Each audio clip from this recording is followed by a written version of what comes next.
Citizens, welcome. We, the revolution.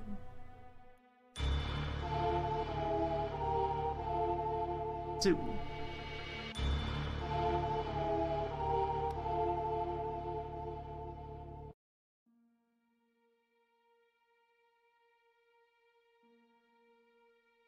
Father.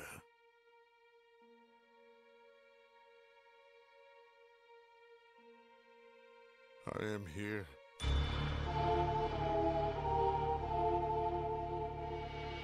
You hear me?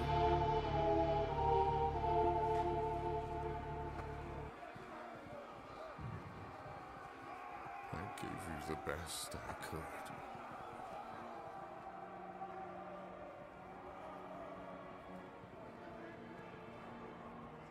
Why did you disown me?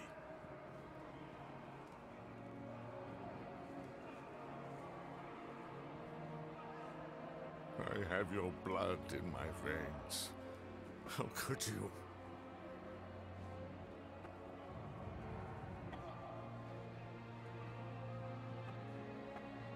Do I mean nothing to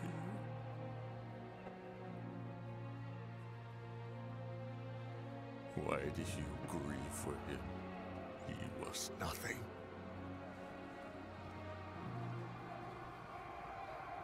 I am better than he was. People will follow in my footsteps.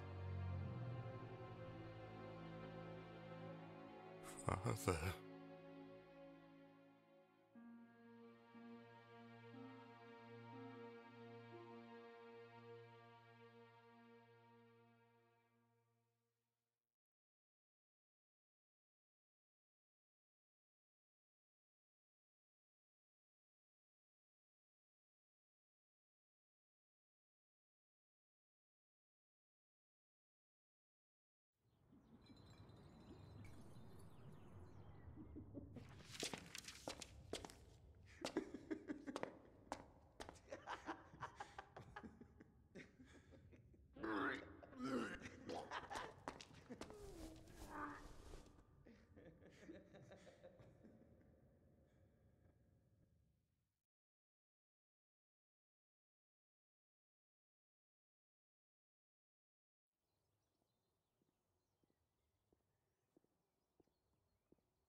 So, here we are.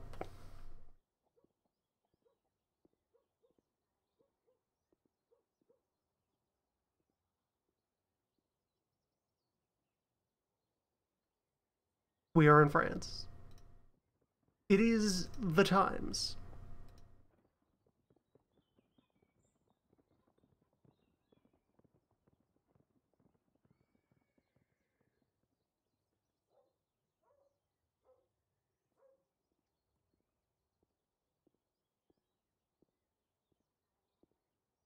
Our son has been in a fight.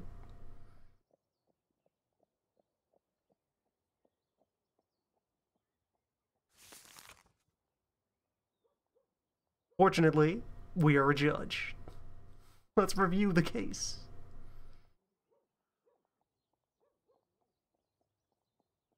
Alexis Fidel.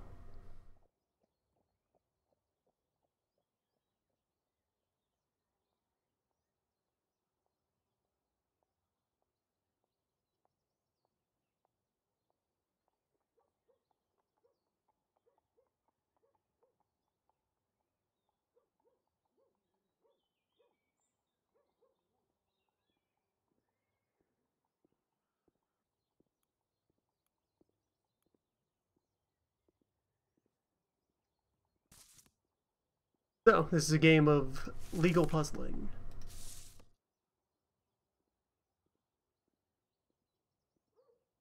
Where, unlike other similar games, which often put you in, the argumentative role of some manner of accused or accuser, we're ultimately, well, this is a court system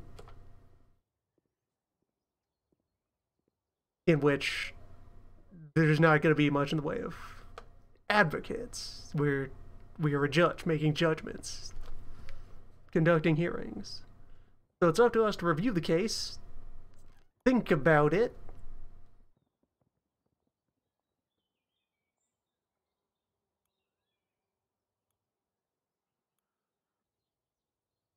and then come to a decision. We are the law. Let's all go ahead and there's the tiniest bit of ambiance here.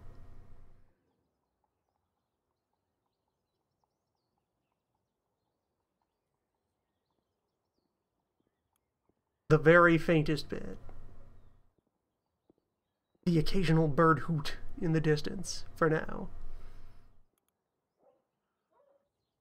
So we have one report of children fighting.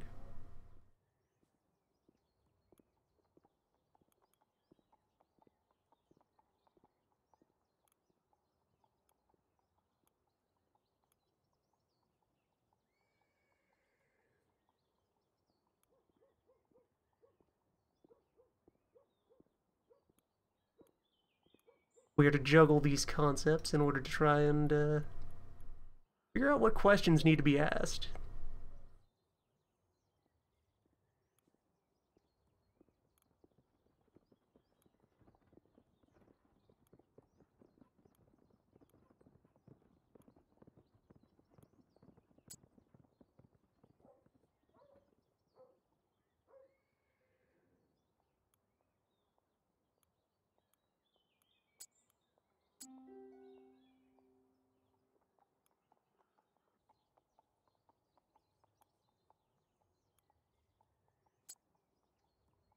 So, the course of events which unfolded, kids had a fight, but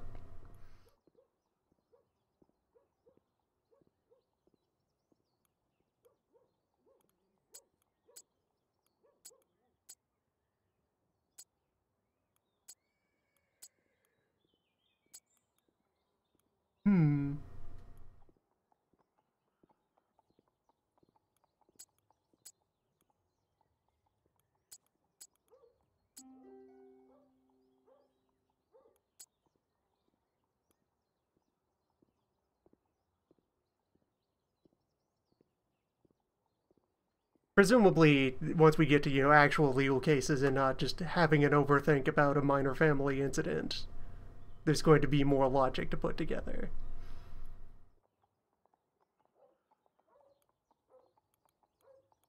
Particularly, the thought that would come to mind for making an argument about this. Alright, young lads had an argument that escalated to a small fist fight. Yeah, that's children in these times. We were, just weeks ago, having ourselves a bloody revolution. We're still cutting off heads every hour of the day in the town square.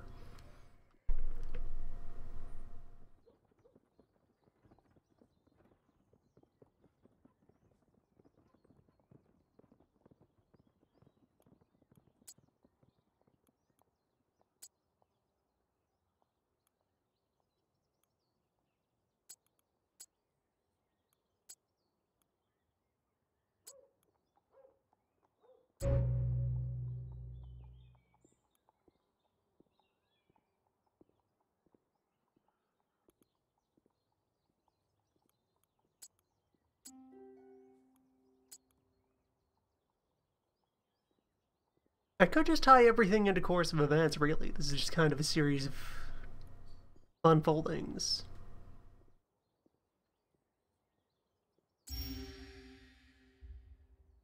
But specifically, we'll get to the magnitude of the situation.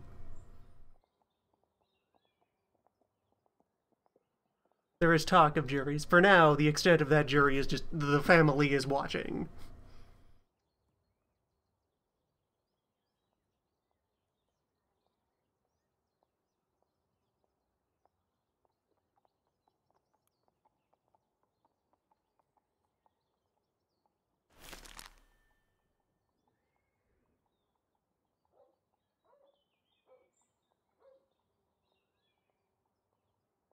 Though before getting around to that, just gonna poke around the rest of the UI. So I've seen, like, exactly this first case play out in order to get a sample of what this is all about.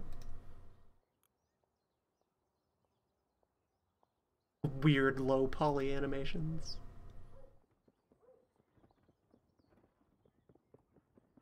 I'm going to do a little bit of fishing about in the UI here to find various things I recall being the case. We've not been properly introduced to the family yet. So the quick oversight earlier, we have a currency of reputation that we can use to flex.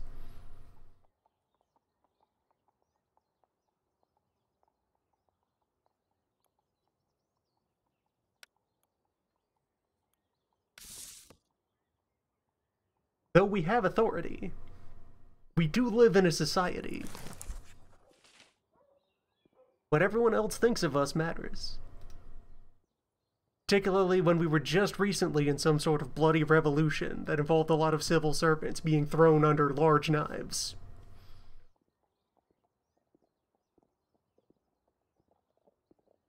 We have power, just like everyone else. One must consider their reputation.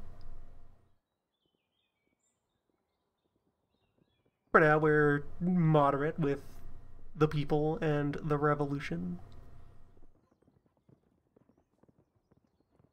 Just slightly positive overall.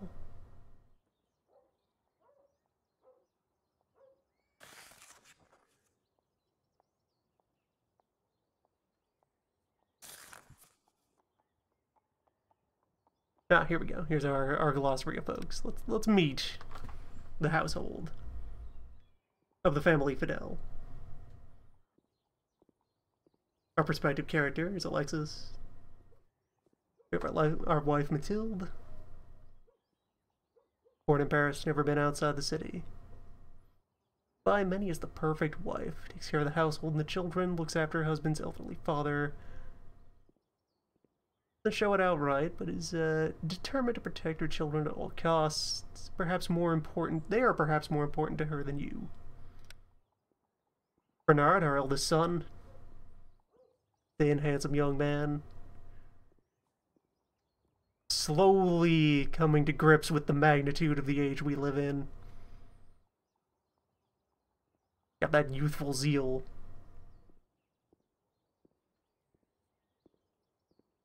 Thinks revolutionary judges should only be appointed from the lower class, because only such people can be considered untainted and able to work toward the common interest, rather than for personal gain.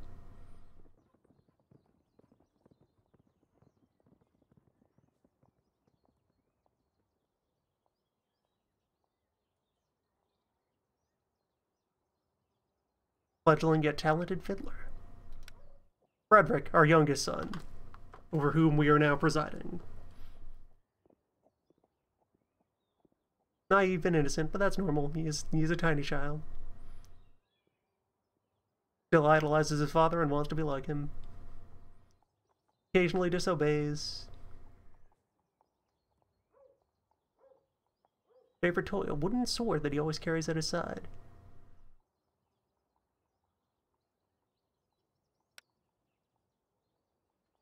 Aldrich Fidel, our father. Once a moderately well-off merchant, today a bitter old man, left with nothing but feverish visions of impossible vengeance against the Renard family. Once deprived him of his dreams. Several years he was unable to adequately provide for his family, to give his children the same standard of living they used to enjoy. Since securing our new position at the court, family was once again able to live a fairly acceptable life, and your father once again began dreaming of returning to his former trade. However, Aldrich has grown too old, too tired to revive his long-lost career. Instead of enjoying the prestige and wealth of the Fidel family, he is to bear witness to the Renard family's rise to power.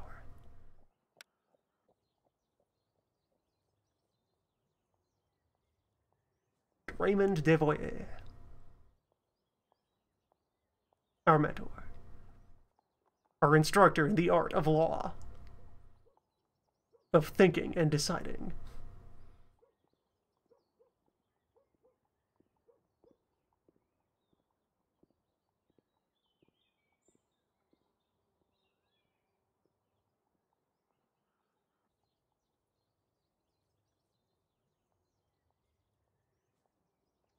Perhaps he receives too many shades of gray to remain an efficient judge?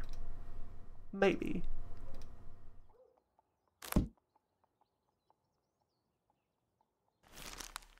Yeah, news, where events will occur, notebook, where we just were.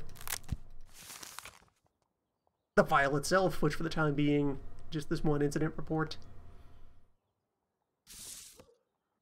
Which we've already unlocked all of our questions. So, let's interrogate it.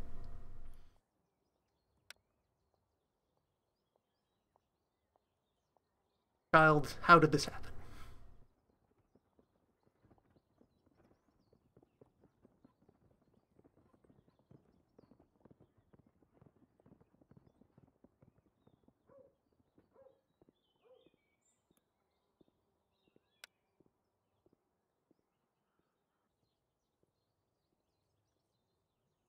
So yes, over on the left there's our elder son.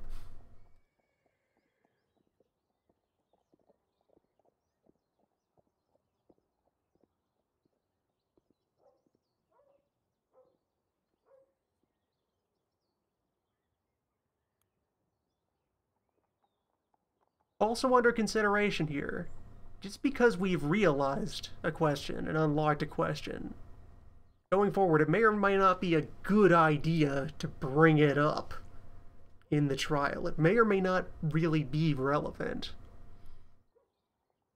depending on how we want to spin events.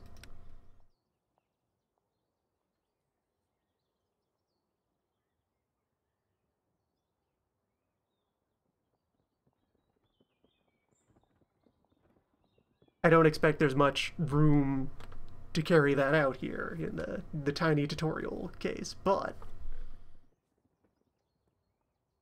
you know, maybe I don't care who started it. Maybe I just care how it ended. Maybe I'm pretty sure that my son started a fight in order to defend his father's honor.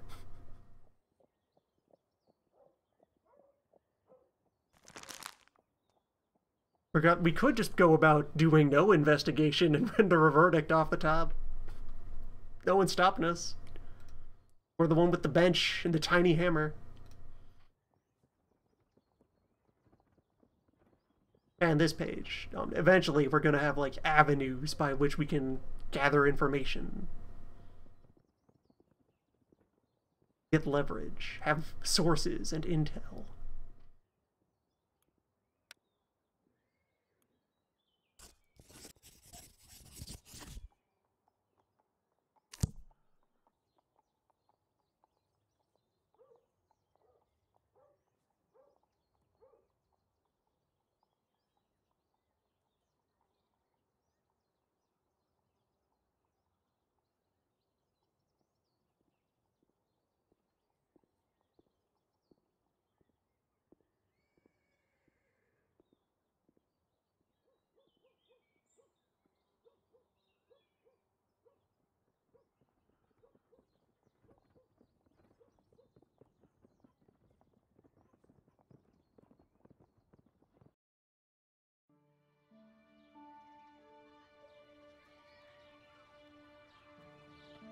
Paris.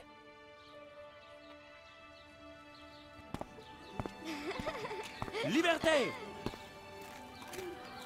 We were enchanted by the idea of freedom. We could not resist it.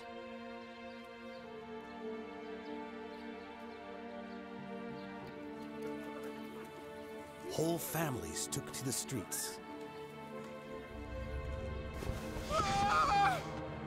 France was never so happy.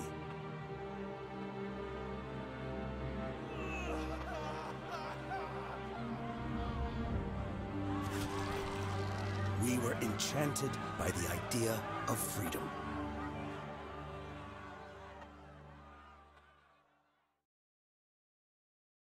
Good times.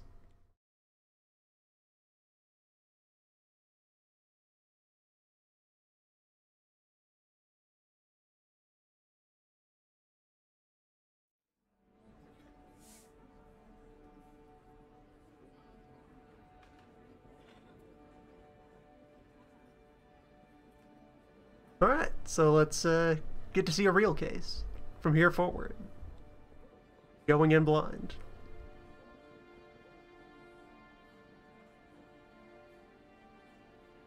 Everyone we know about expects this man to be thrown in prison.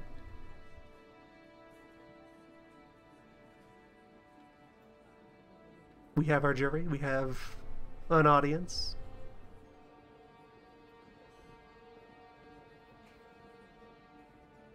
What's in the news?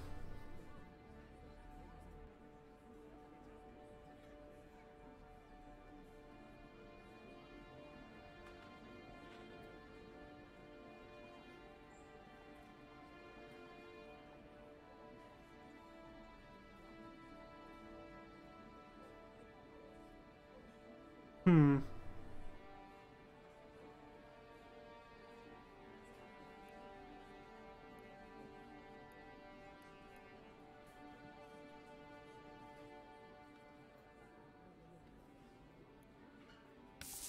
Hmm.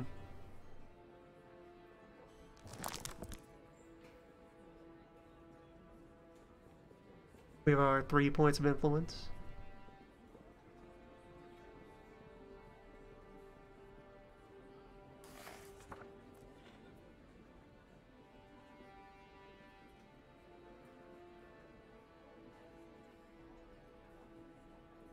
We wound up down 2 points of reputation from the results of the prologue.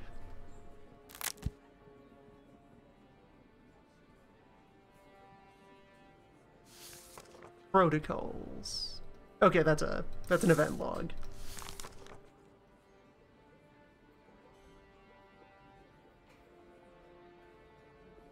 Don't know, 45-year-old innkeeper charged with fraud, accused of diluting alcohol.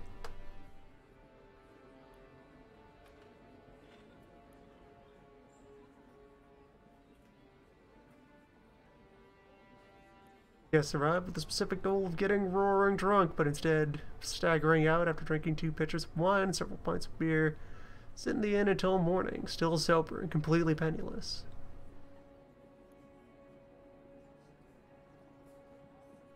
One of the customers discovered the scam, got the cheater in the act, seller and witnessed him diluting the alcohol with barrels of water.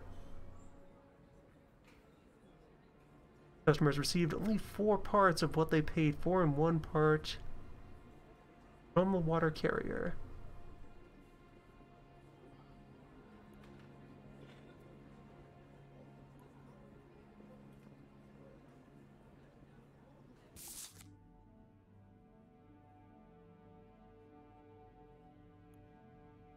We devise a method, a witness, and a motive.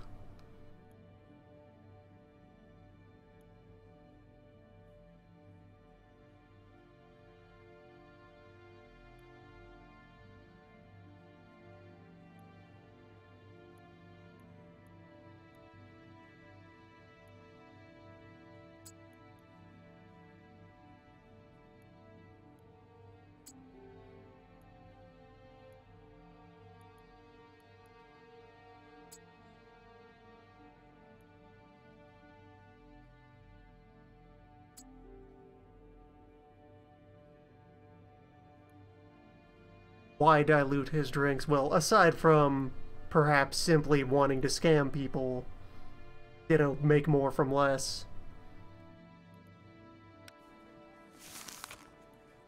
This is a place where people specifically go to get excessively drunk. Maybe he just wants less of that.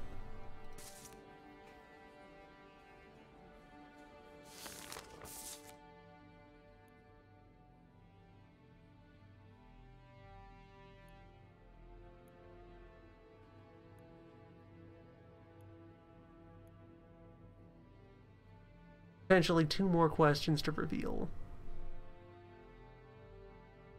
Also, conveniently, each of these concepts will only be involved in up to 1 question.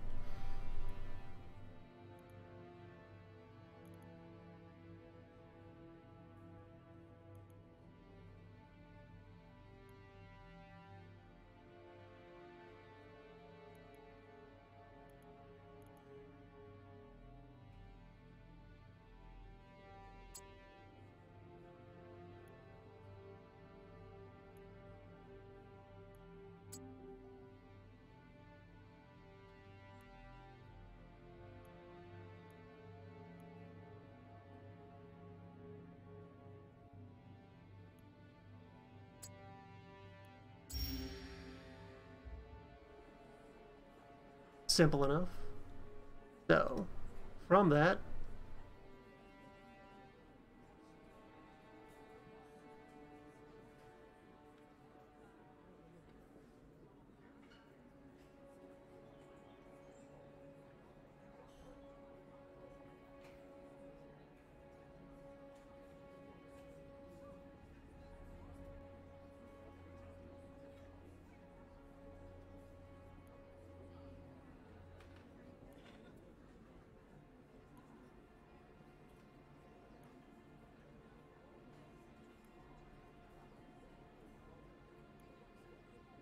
who's Tom LeClaire? A book.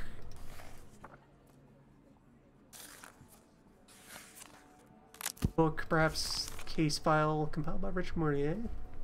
Who's Tom LeClaire? Is that our witness whose name just went unmentioned? Yeah, report just says one of the customers. They aren't identified.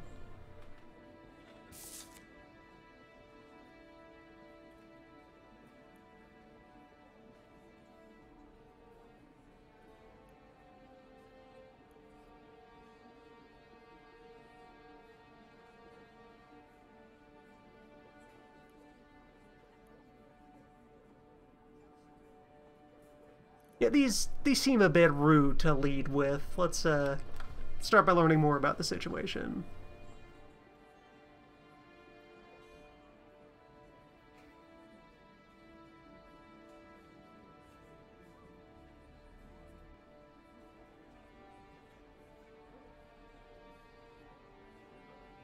Also a fair point.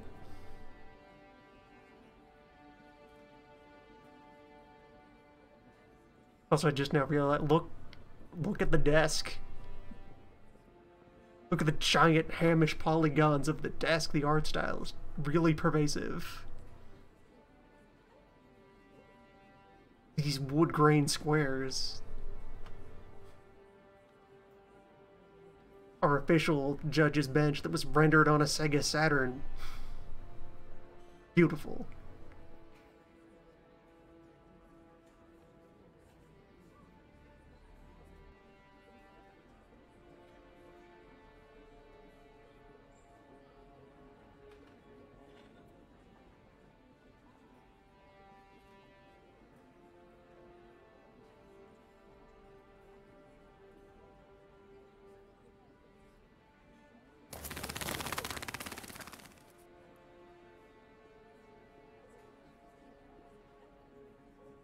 So the jury is currently leaning towards acquittal. Just slightly.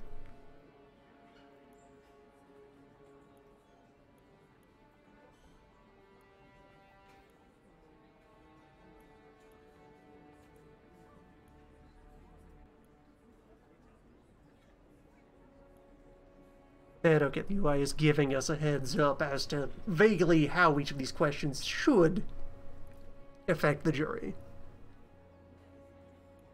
How long have you been doing this?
So I could satisfyingly produce our desired verdict right now.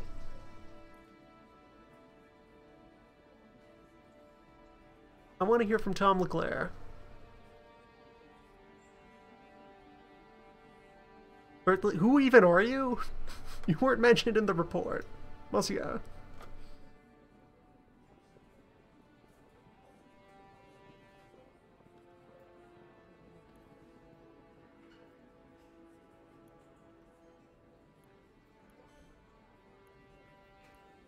And here we have mutually exclusive options.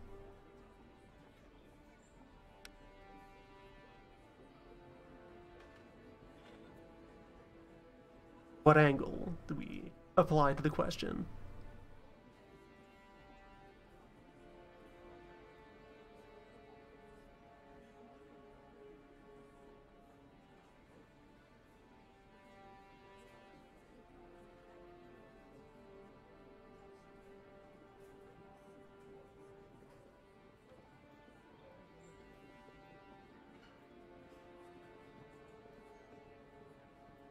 This is a button, but doesn't do anything yet. Well, all that's needed has been said.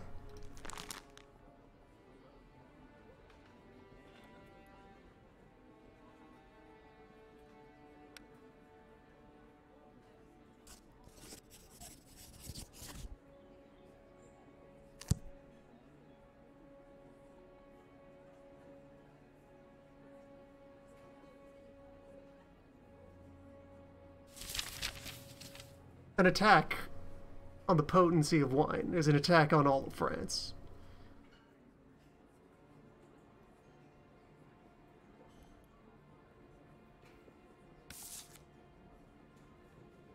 Justice is served.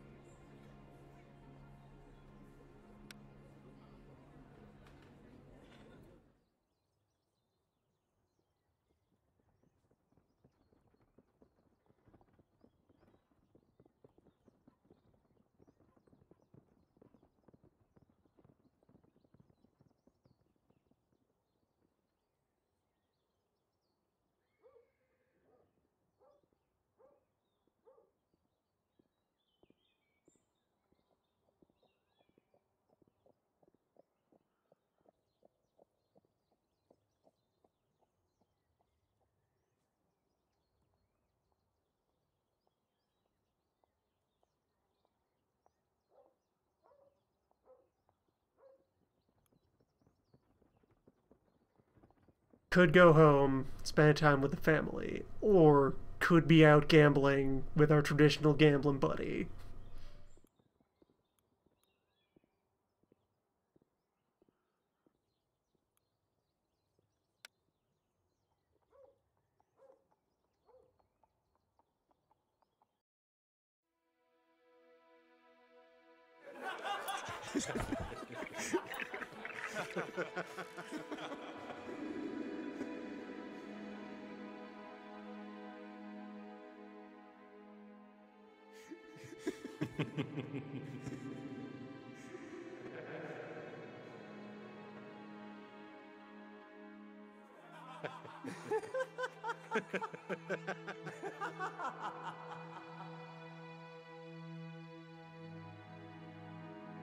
The moon favors gamblers.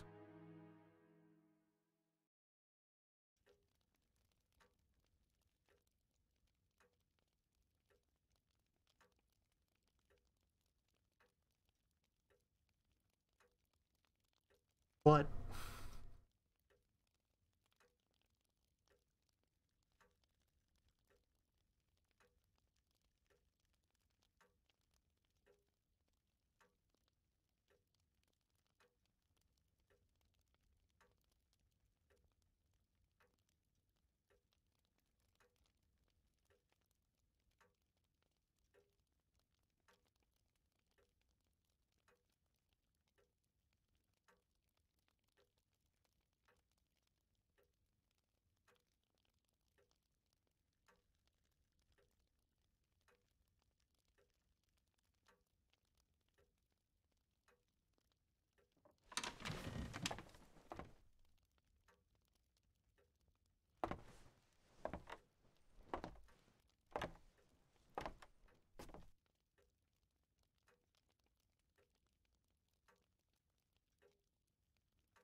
Everyone loves the boy.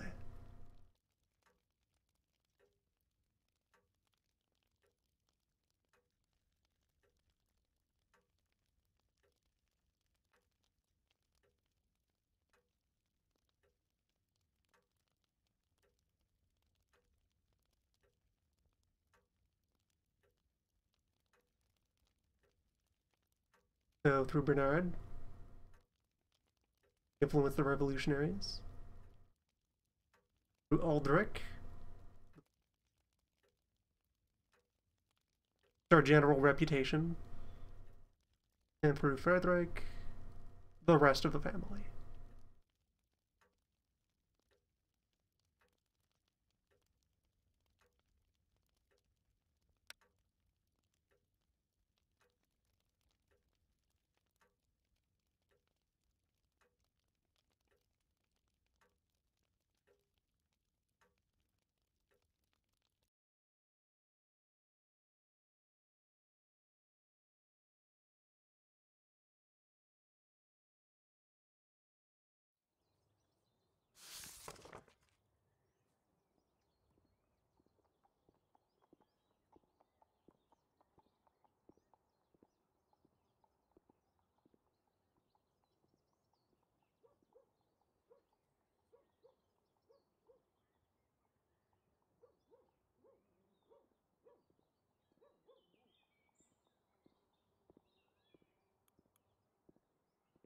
Louis XVI.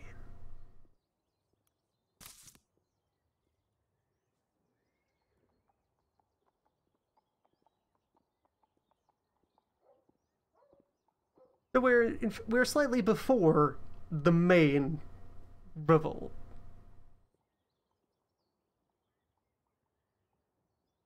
Right?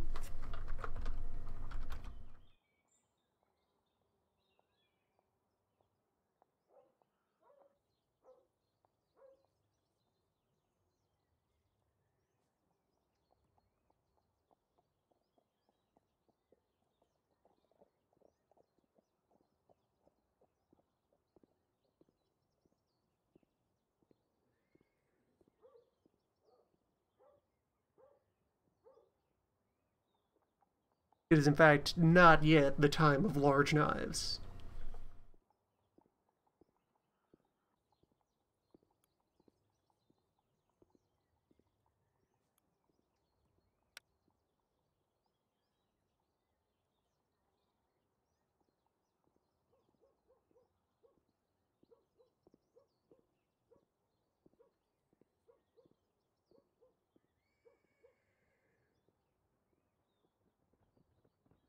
Well then.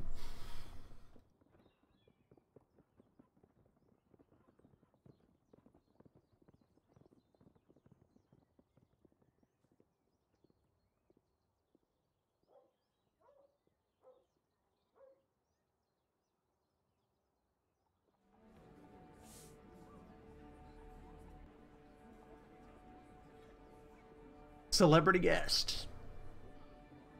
Today, the commoners would rather an acquittal. The revolutionaries would rather an imprisonment.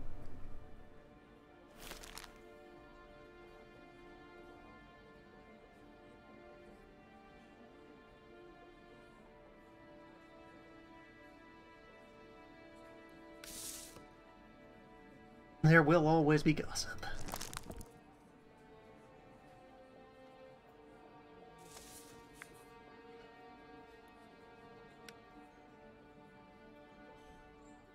He's a good kid.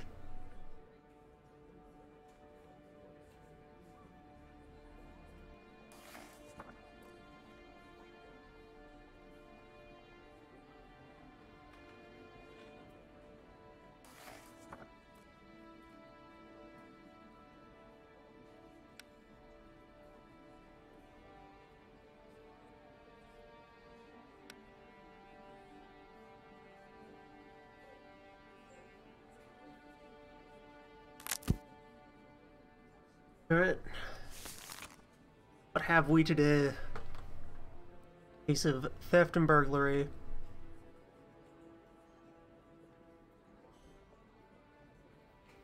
Olivier Mugler, 65-year-old master locksmith. famed expert on unopenable locks.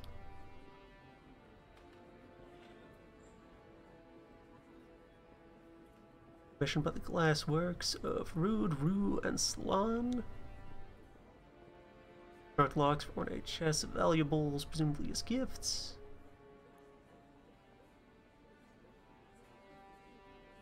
Praised as thief-proof. Shortly afterward, as were hit by a series of burglaries.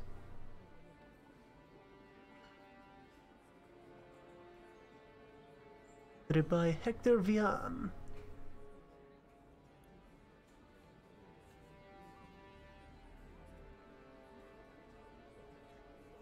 Who was caught in the act and shot.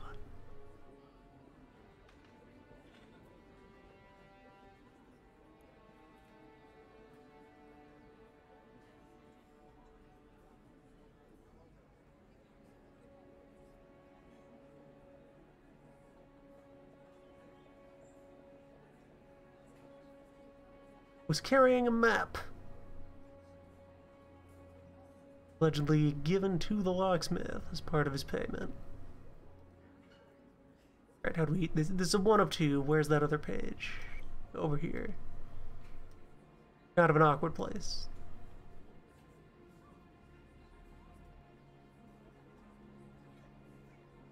Of the Ginger Margot Inn.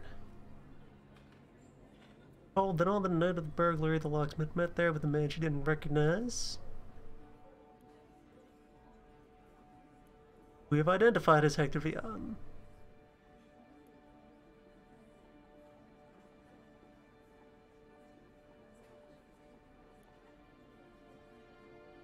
In evidence, the map.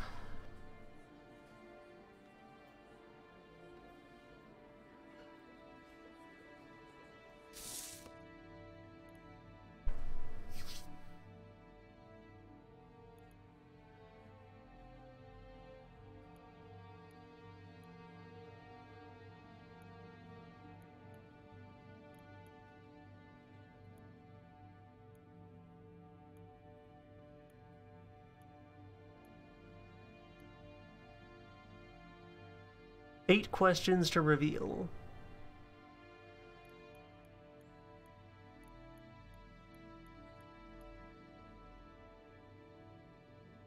So some of these are... One of these is going to be for more than one thing. One item of this is going to have multiple facts associated with it.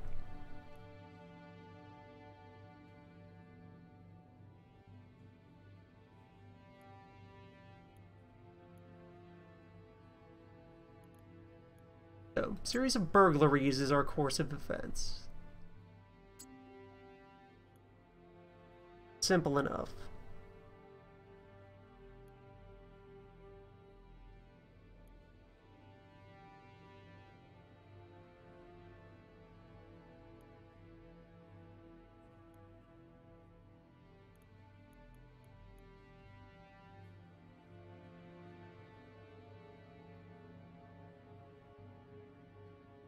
The accusation here is that they conspired together, that he installed these locks and then told the thief where they were and how to defeat them.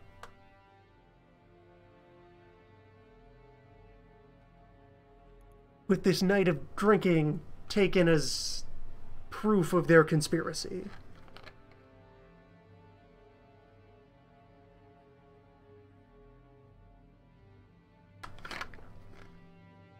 A night of drinking with a master thief. After which, a possession of the locksmith wound up in the possession of said thief, who then proceeded to conduct burglaries.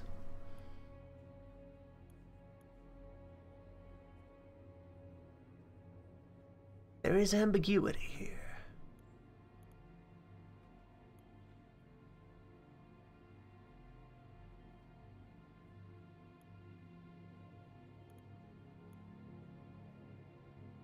We'll put the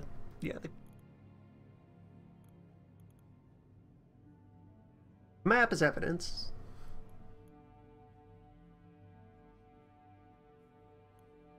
We also categorize the construction as evidence.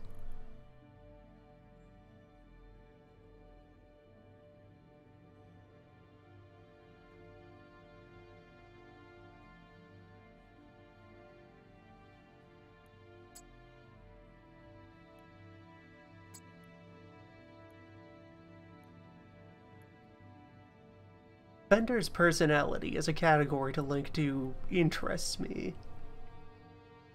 What do you mean by that? I may also have options then. That's what more possible questions than information could mean. Like, do I take the drunken evening as evidence or as an extenuating circumstance? Could I make this link to ask questions that give him a way out? I'm also still thinking about, if we let him go, the revolutionaries, the commoners like that. If we imprison him, the revolutionaries prefer this.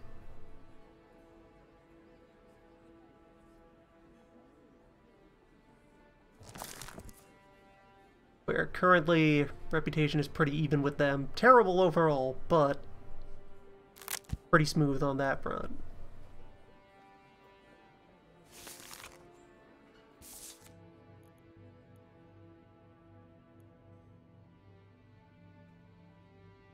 I'm also not required to unlock all of my questions in advance. I could start asking him things and then go back to the case file and dwell on it.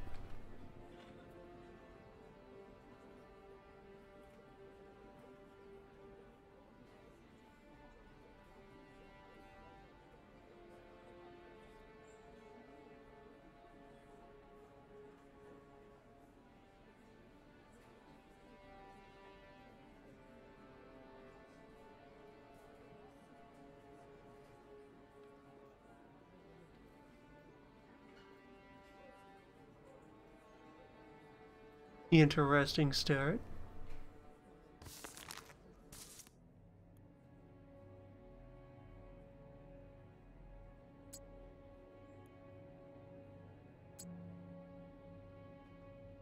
No, we will be doing for that. Alright.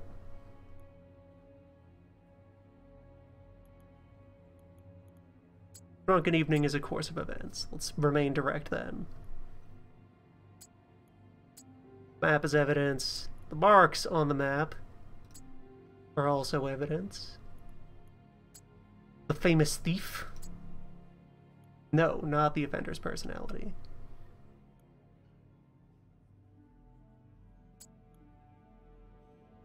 Master Locksmith. The offender is who we're talking to right now.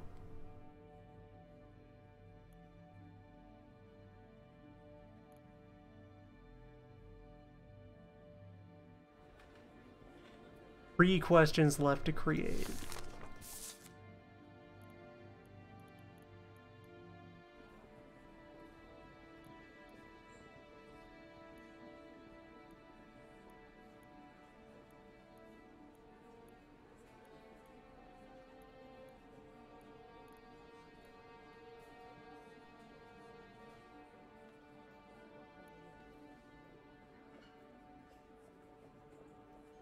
We can afford to kind of thread the needle for a little while here.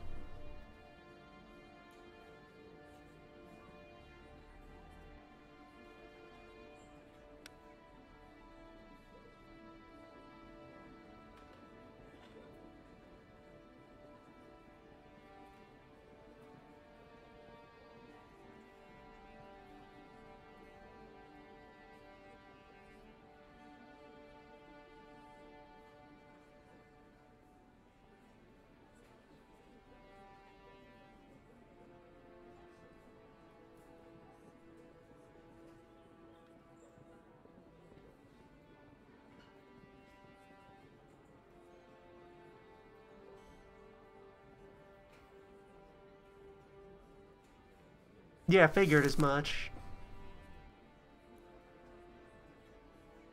Locksmithing is not cheap in the 1790s. That's high-paying work.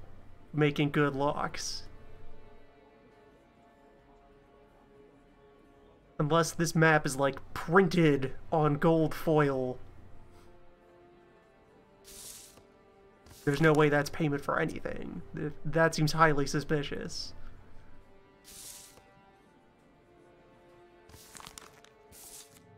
£3,000 worth of precision metalwork.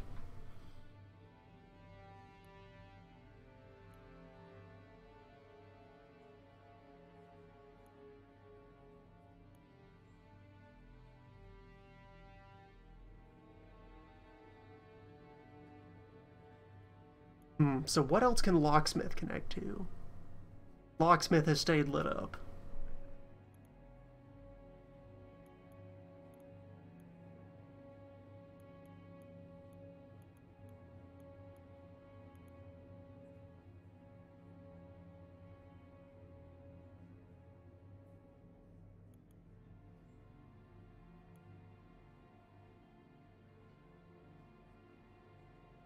I would like to ask more about the locks themselves.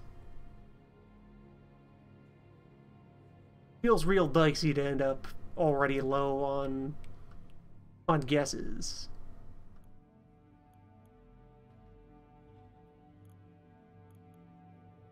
At least they do black out some of these as no longer relevant. To parse which of these would most communicate. Tell me about your locks, monsieur. All the locks construction evidence? No. Invalid. Okay, I have one more. That's number of strikes.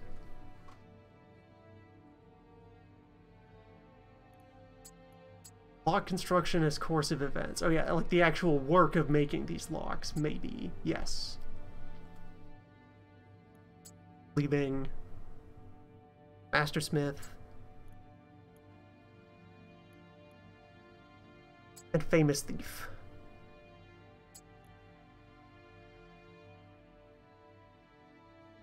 We have dueling reputations here. This guy is well known for making durable locks. However, this thief is also well known for being a thief.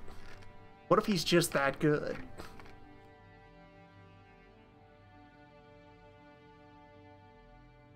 Or our Mastersmith is not as great as he's made up to be. He's getting old. He could be past his prime. Master Thief is an extenuating circumstance?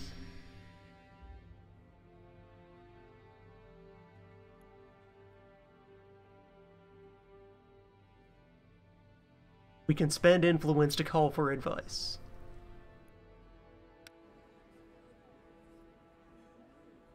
Oh, I also have some notifications. Yes. Nothing else was costing me influence today.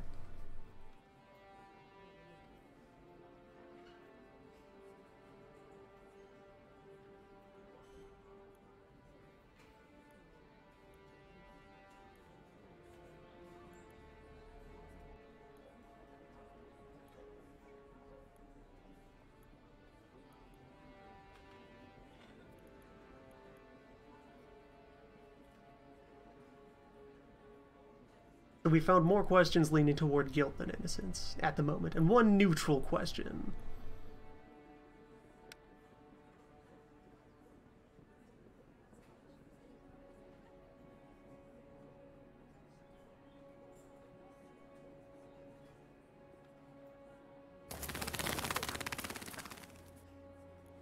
That is a strong motive.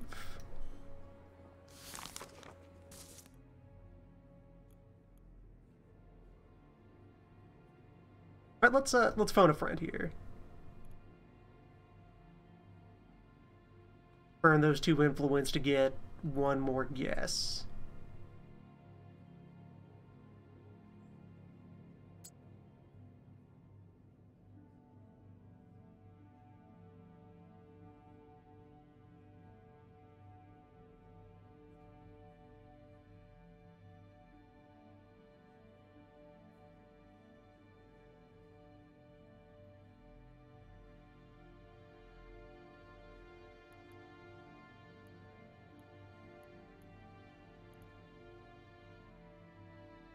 Master Smith was already associated with personality.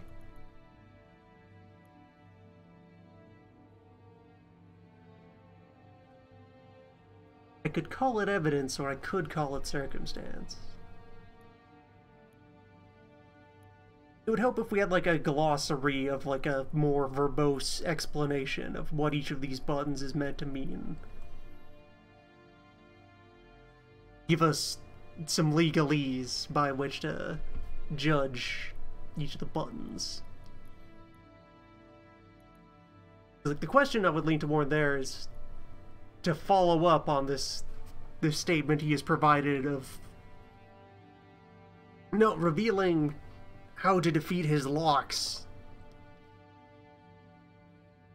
that would be counter to just who he is as a professional. Why would a Master Smith do that?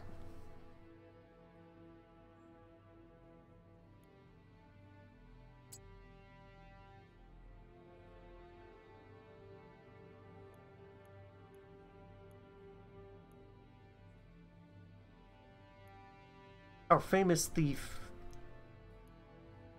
Like, this referring to a person rather than to the events they conducted.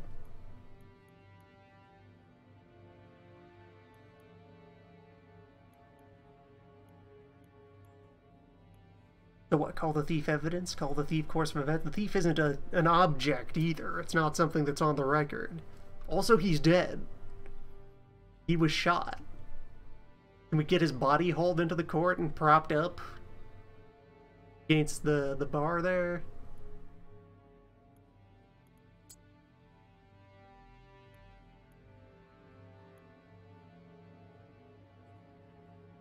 I'd like to call a spirit medium into the court, commune with the deceased.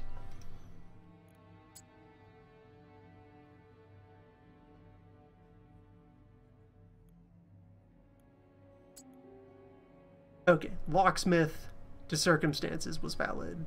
Now locksmith is clear, now only thief remains. We could raise a question with thief. Is either course of events or evidence.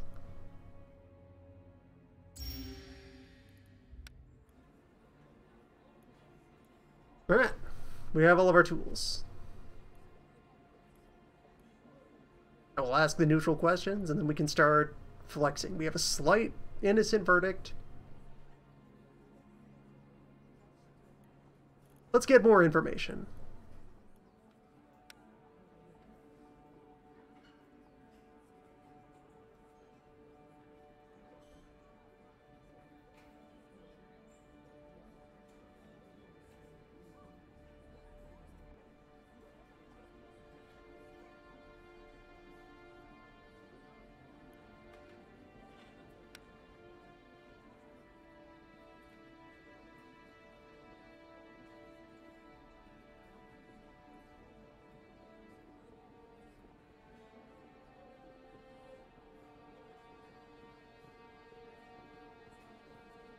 Okay, so also a bit weird then that question was how we get a different witness on the stand?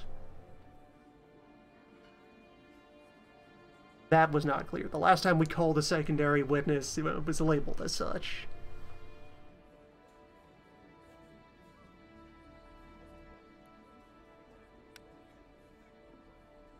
This sub-question that brings a whole other person onto the table.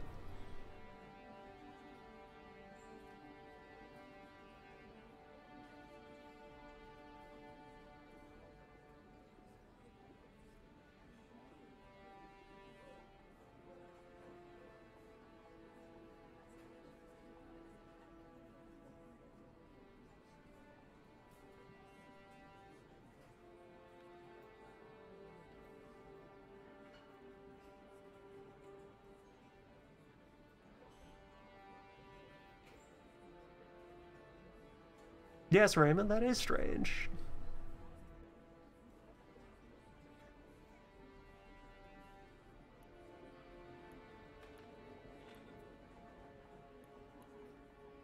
That's not a question.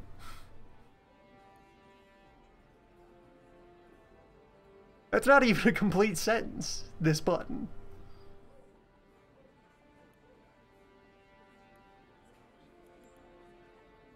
What is the question, that I just hit him with a pile of documents? Just smack him across this face? That's a list of objects.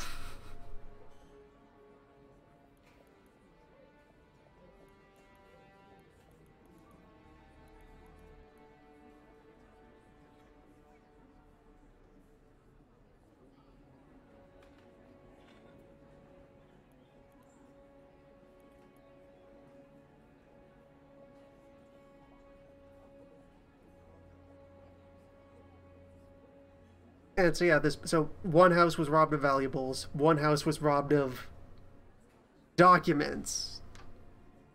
Documents of political value. One house was robbed of blackmail material. And at the third house, the thief was shot dead and mysteriously had none of the contraband on his person.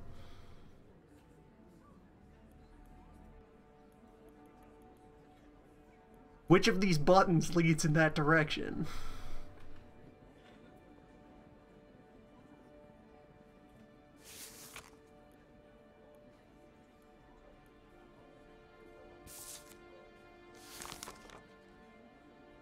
Yep, we are done forming new questions. We have all the questions. I guess I hit him with all the documents instead of being vague. Especially if this is a conspiracy, he's not the one who did it. He didn't collect the loot.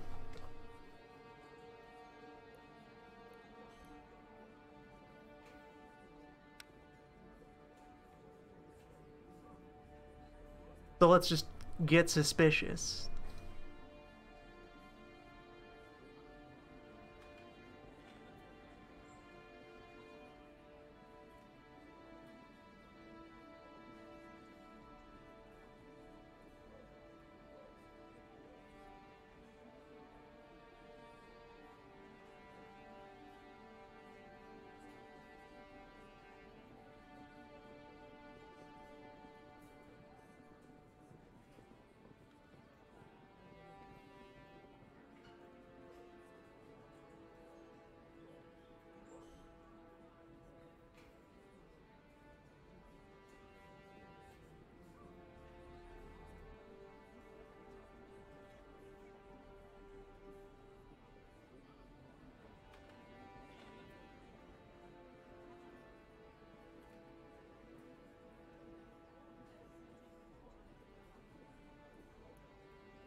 I see no need for further questions.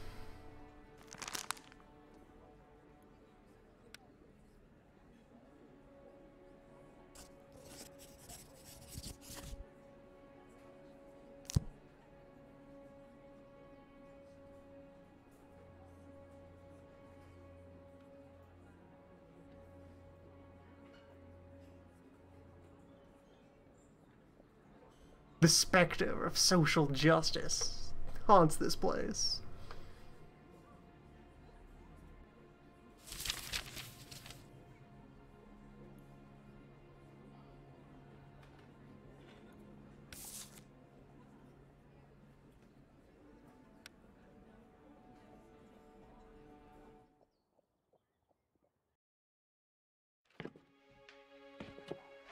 King Louis XVI. There were people who truly loved him. He reminded the French they had noble ancestors.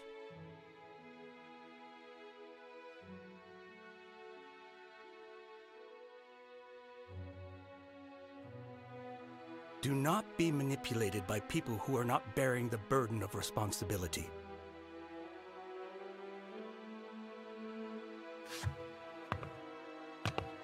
This saddened me. Someone had advised him to say that. Someone who was well aware of the cold, inevitable wind of change.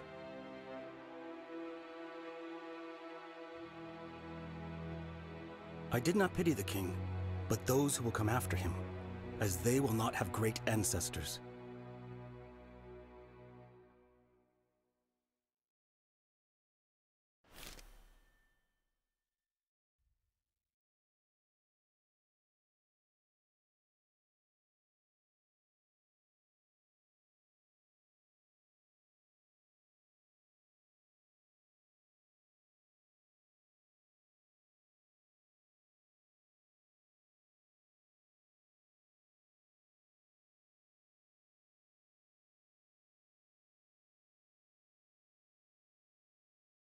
Quite ominous that most of these are net negative.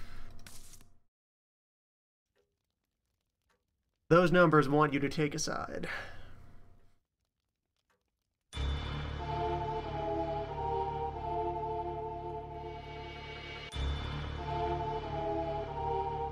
Port is haunted.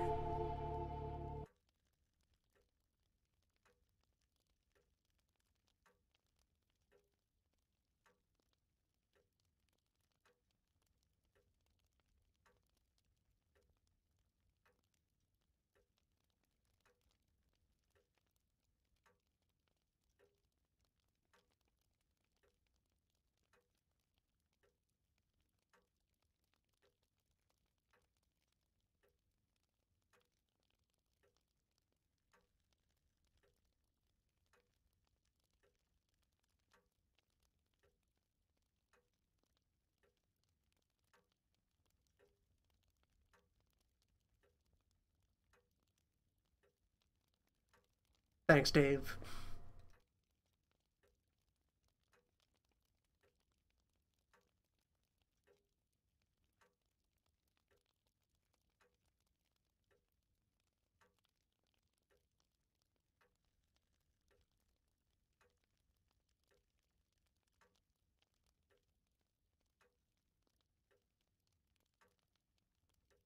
Frederick approved. Frederick is neutral.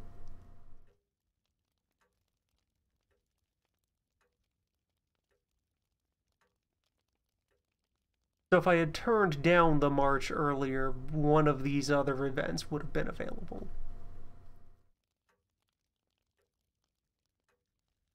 I suppose.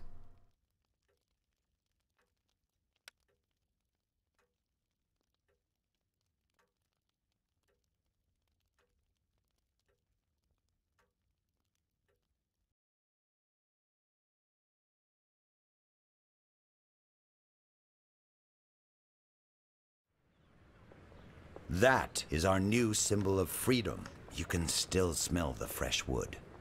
Do you feel free looking at it? Individuals like us do not need symbols, but France does. Did you hear the news of the day? People are running around like headless chickens and yelling about Louis and his entourage escaping Paris. So, we will not be enjoying the aroma of fresh wood for long. Monuments like that are not installed solely for the purpose of punishing thieves or lesser aristocrats. Do you think it wants to taste royal blood? Louis's flight was a stupid move, yet it seems it was planned. One of us will sacrifice him. That is, if they catch him. Is that why Louis visited us at the court? To manipulate us? Maybe deep in his heart he felt what the builders of the guillotine did. That someone has to be exposed as a traitor, even if there is none. Now we're talking.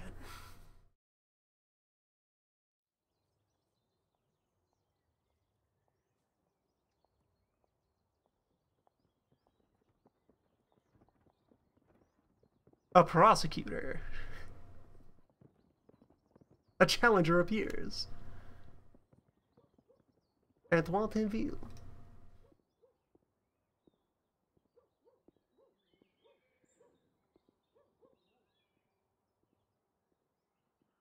The machine is ready. We begin dispensing justice.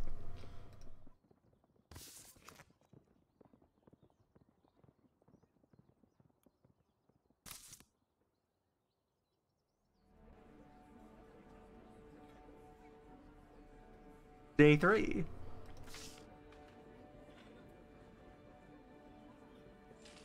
Rumors.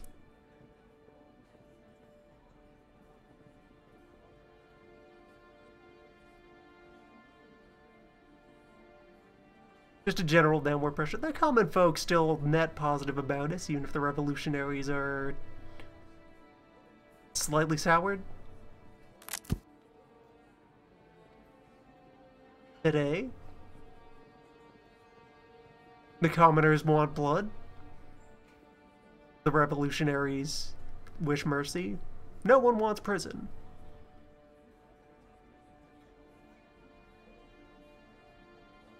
Who are you? In this case of fraud, speculation, and bribery.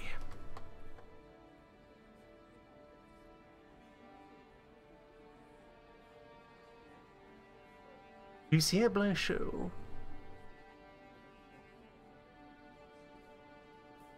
And Blanchot owns several grocery stalls, which received multiple complaints regarding unfair trading practices, such as selling spoiled fruit, price speculation, and violation of legal price limits. Also, Blanchot has denied all accusations. Investigation also revealed at least some of the complaints are justified. He claims that the prices were inflated due to employee mistakes, that spoiled produce was about to be disposed of on the day of the inspection. It must be noted that when the inspectors pointed out his transgressions, Blanchot scolded his employees and readily set about restoring order at the stall.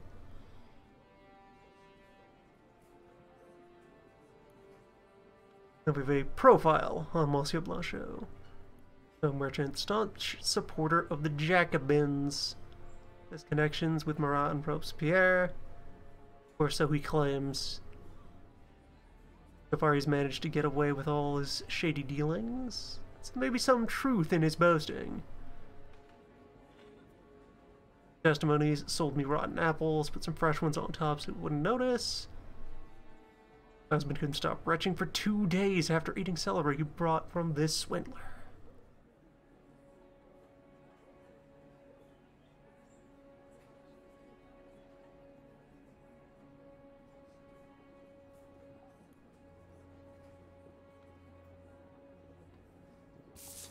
Important history context here to the various layers of political upheaval which struck France around this time.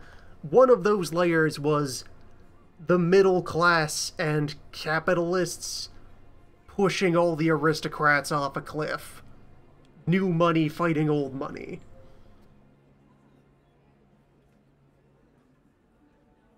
There was a battle between monarchy and plutocracy alongside the layers of populism that get involved.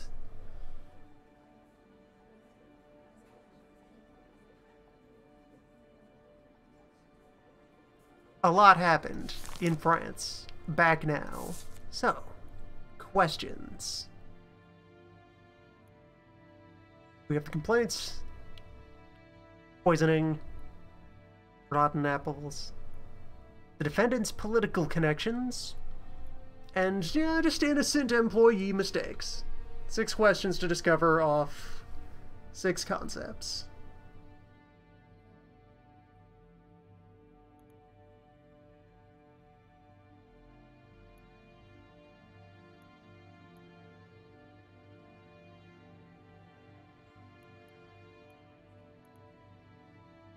So, political connections to personality. Straightforward.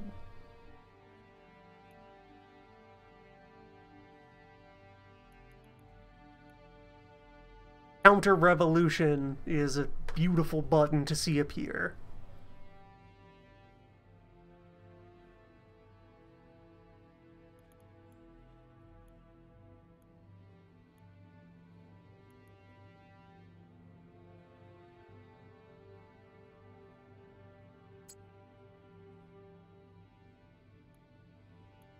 That's the connection he's trying to claim. Innocent mistakes.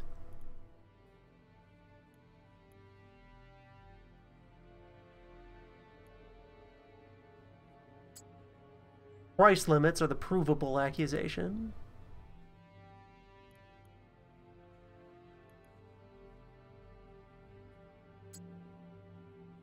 Or no, we shouldn't call that.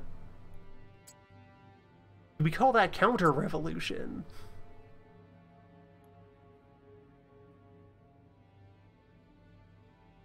Is it monarchism to charge too much for an apple?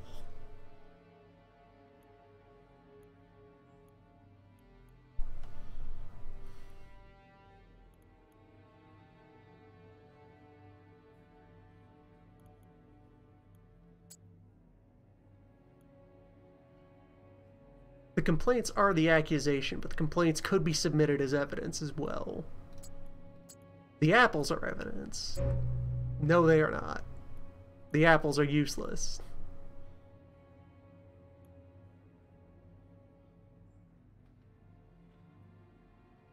No one cares about the apples. This is a court of law.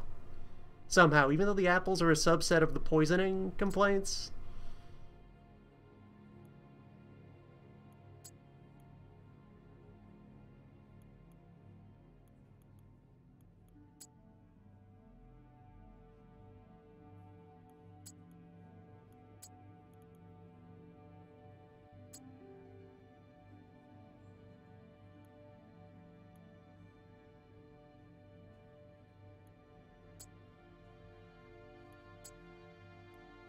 Now this is really inconvenient here, because, okay, yeah, the complaints are what was said.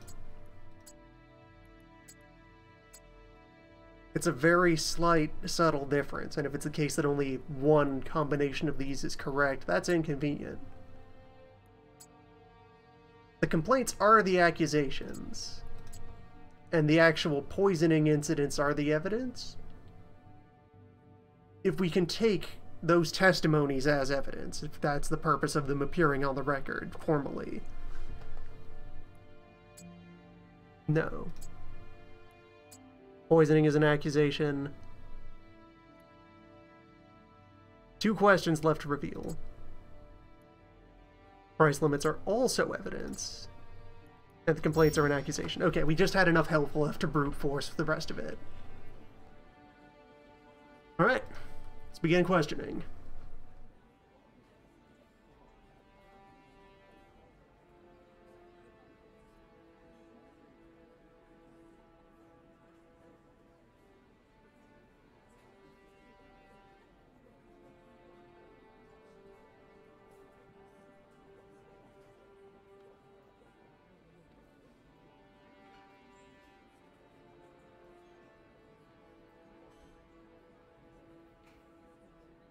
Now that a prosecutor is here, there is someone who will press charges onto our desk.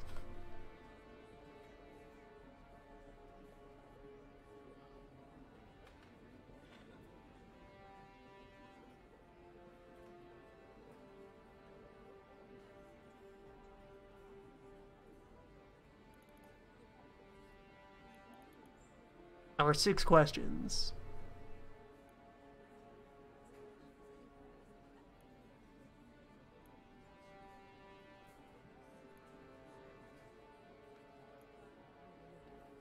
When its senior employees are prone to making mistakes, we say, waxing the guillotine.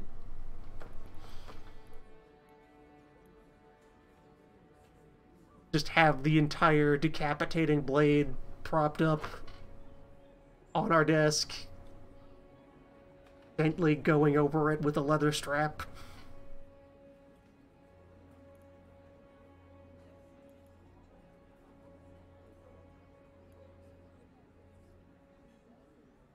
Alright, so with all the questions here, we seem to have the freedom to bend this case whichever direction we'd like.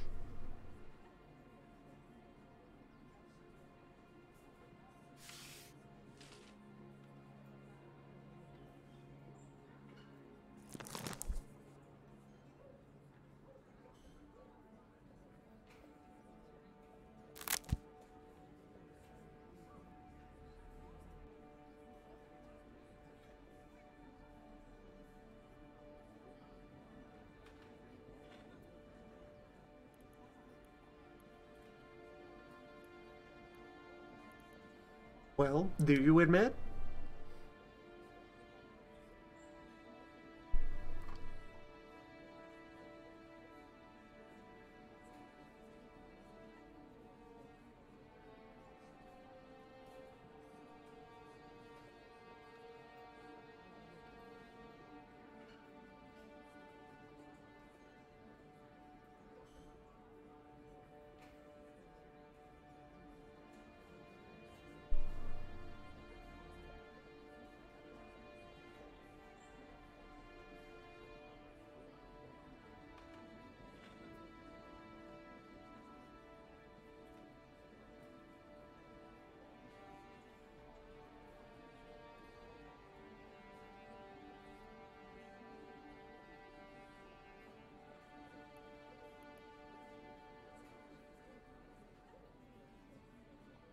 I like that some of these are the same question and we can just choose how to spin bringing up the subject.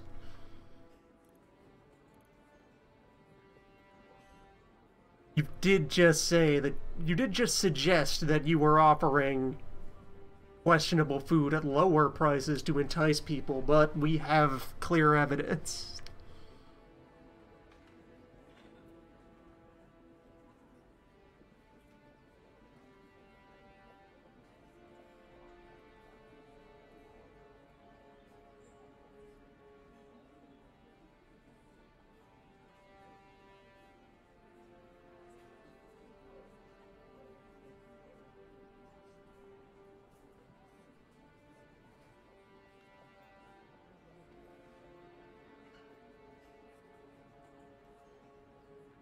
What does Robespierre have to do with your grocery stall? Lucien.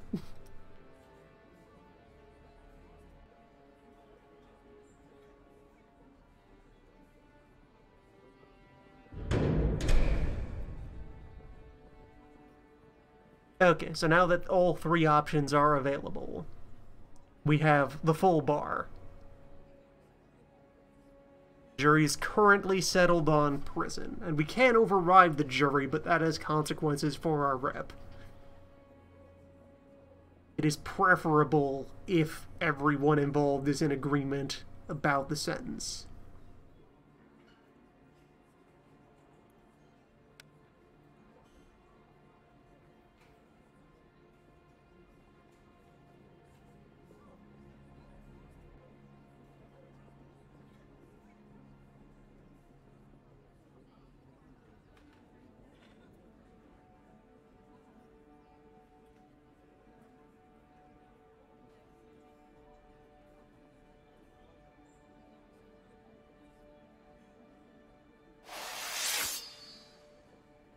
So you blame your employees for failing to properly handle materials when you yourself have failed to train your employees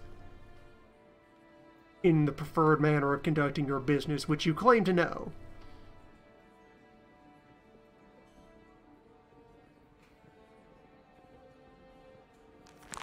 I see no need for further questions.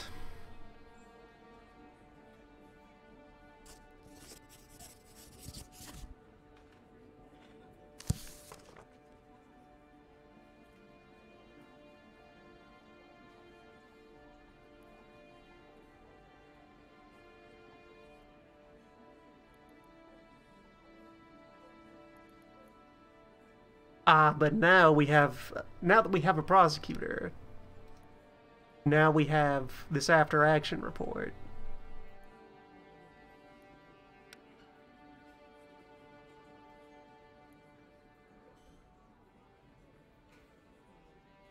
So now there can be benefit to getting information out of the case, regardless of how you brought down the verdict. This additional objective to strive toward.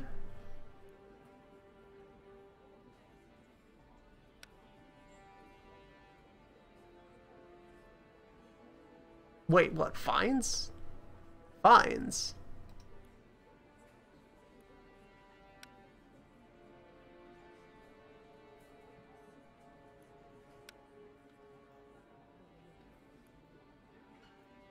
It might have been possible to fill in this report as we were going. Hopefully you can consult this report at the start of the trial and know what questions you're maybe hoping to solve. We didn't really talk about fines. Yeah, okay, we have icons for this. This was not mentioned.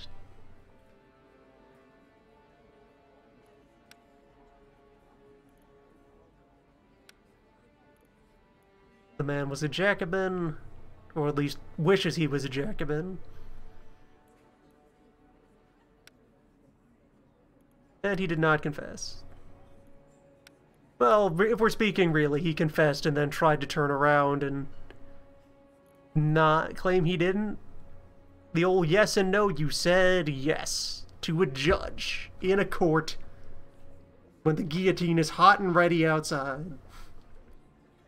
That counts.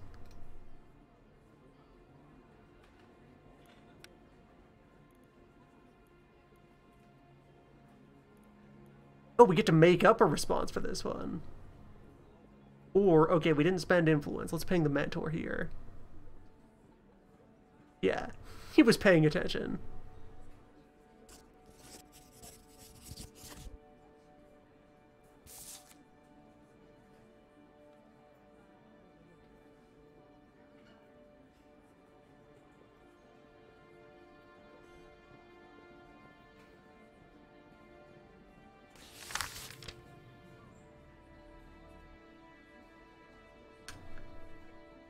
"3 out of 4, good job," says the prosecutor's office. We were not supposed to call that a confession. You did in fact refuse. Up 6 points with the commoners. Up a reputation and an influence. Okay, hopefully you can check on that beforehand. Oh, also, so there's this button over here. No attention was drawn to this button, but here we are. Here we are down here, near the bottom of the system. And there's Robespierre. The incorruptible. The absolute unit. We're gonna get to know more people on this grid. There's Dave.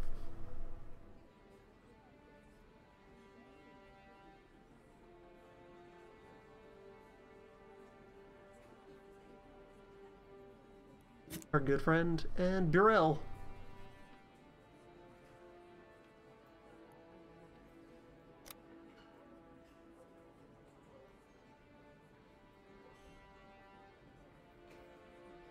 His crimes probably merited just being thrown in a cage for a while. His lip, though. Unforgivable.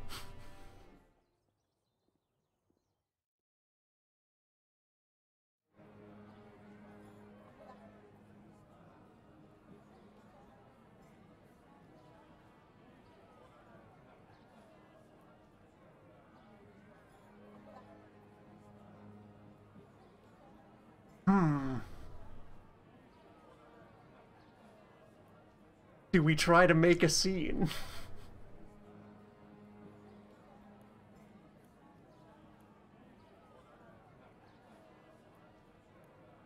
Do we have words for this occasion, or do we just get to the point?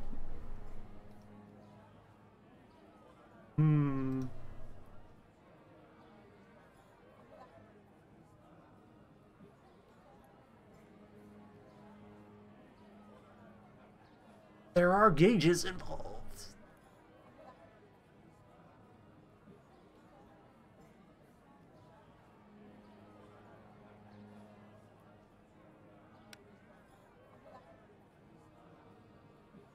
Yeah, speech building minigame.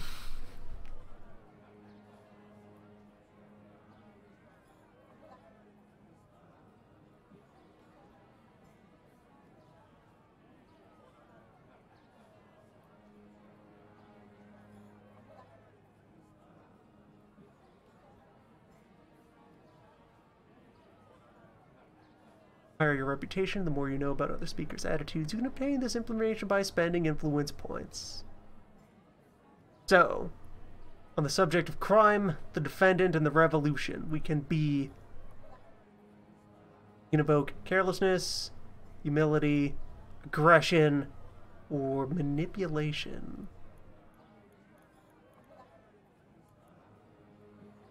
We know that this crowd is carefree, and I have 3 influence to burn. So, oversensitive. And attached.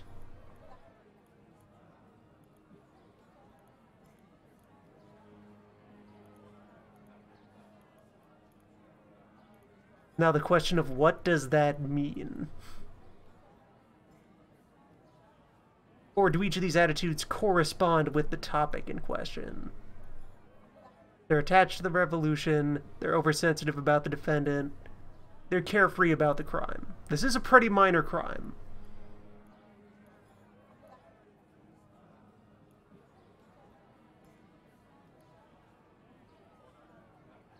So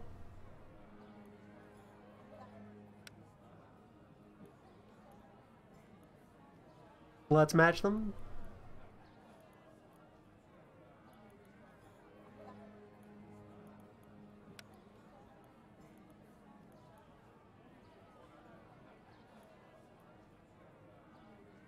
Depending on how we read oversensitive.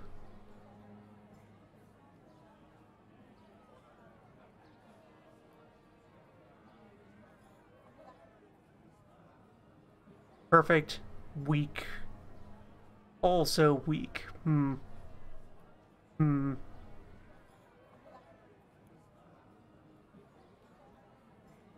It's a bit over vague.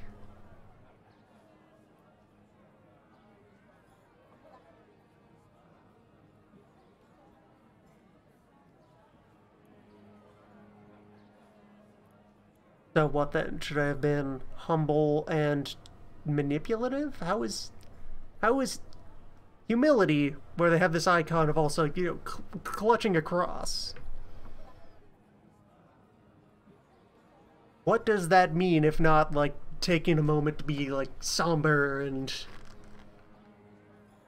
pious about the revolution itself, about the state, right this moment?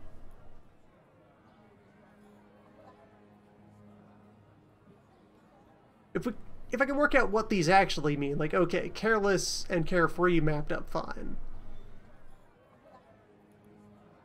Well, start talking.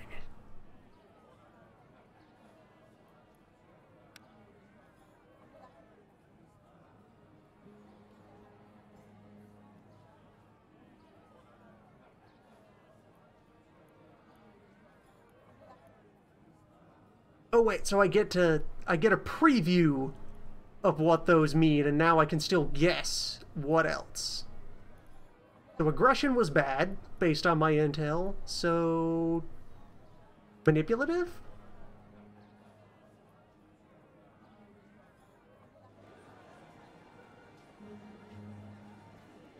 And we know humility is wrong for revolution. Get mad!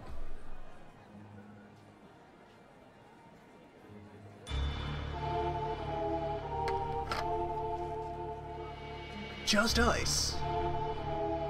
Okay, that's laid back. Neutral. Neutral result.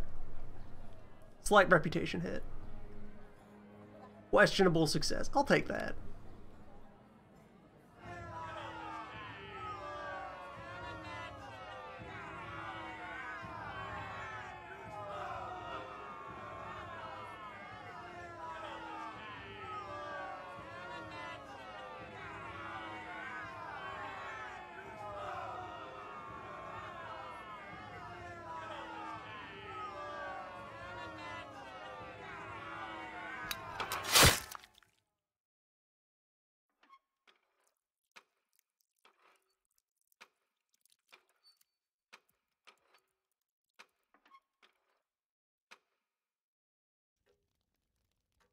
Good times.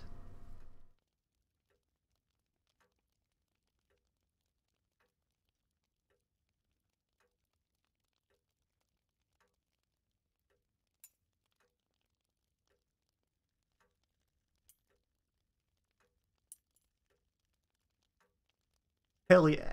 Stamp design. Alright, so we got various base shapes. Various top bits.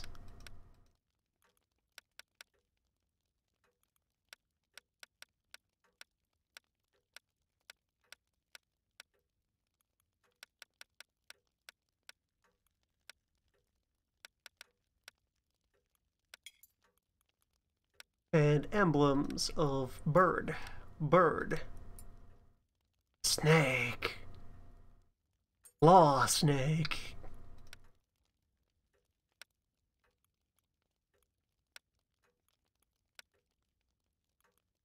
Too soon. Like a century too soon. Snake and scales.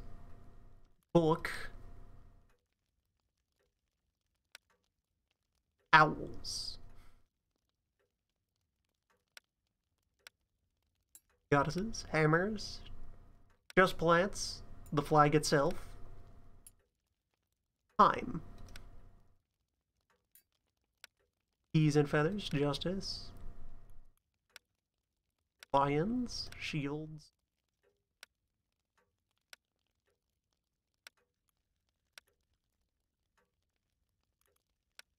I will see the rest. Yeah, double cannon's also pretty good, but Gunhaver.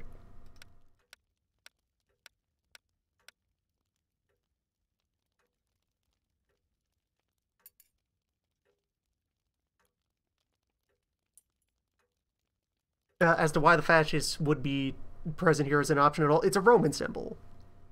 It goes back to the old Republic. Various governments in the thousands of years since have adopted it. For the symbolism of many small things gathering together to be one large thing.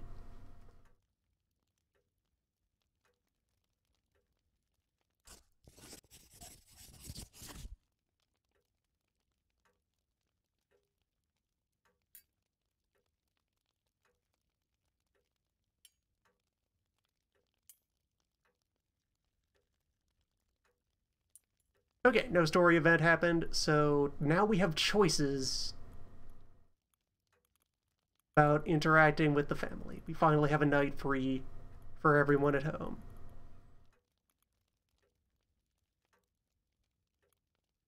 The children.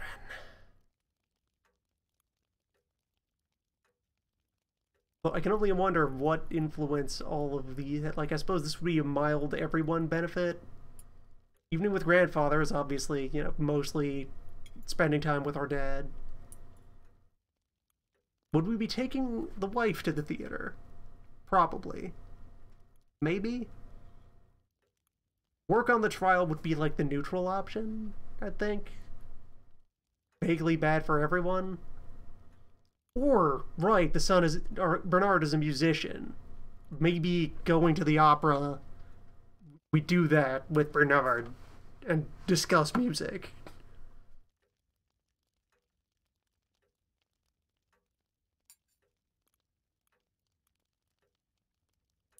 The children, though.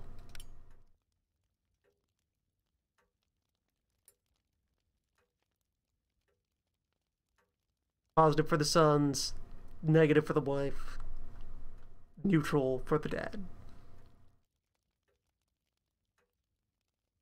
Okay.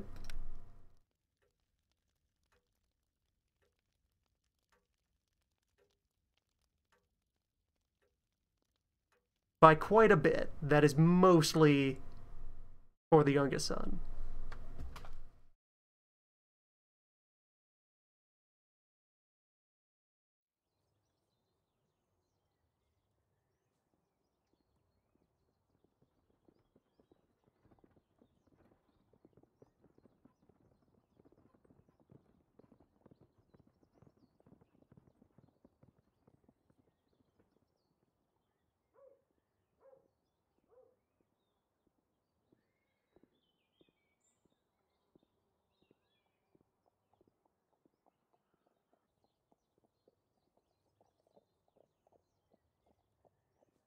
We are down a couple of windows. It's true.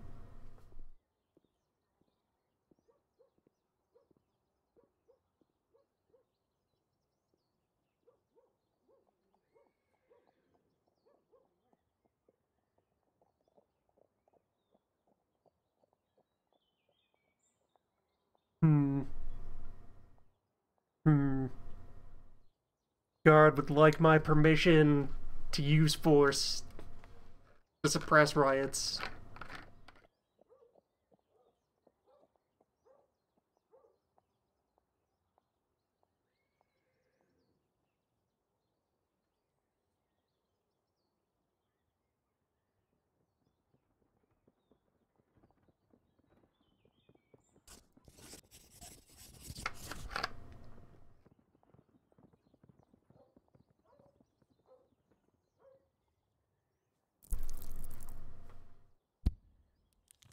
Just slam that down over top of my own signature.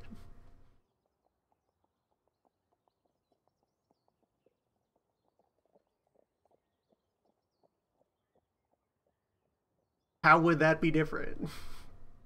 Matthew.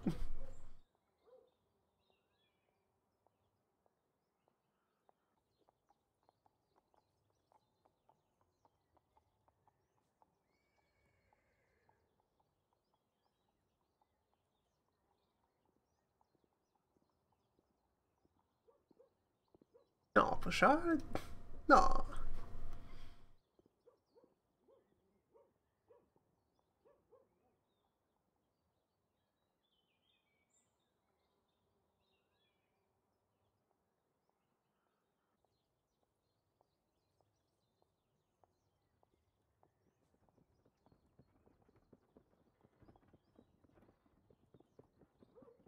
Hmm.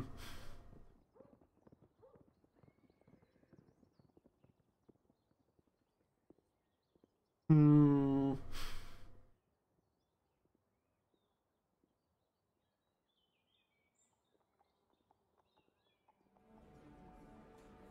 Well then.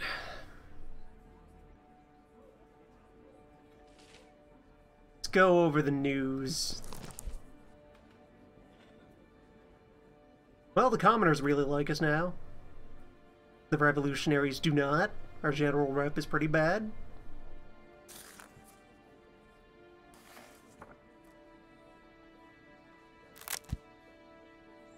And our son's teacher is on trial for crimes against the revolution.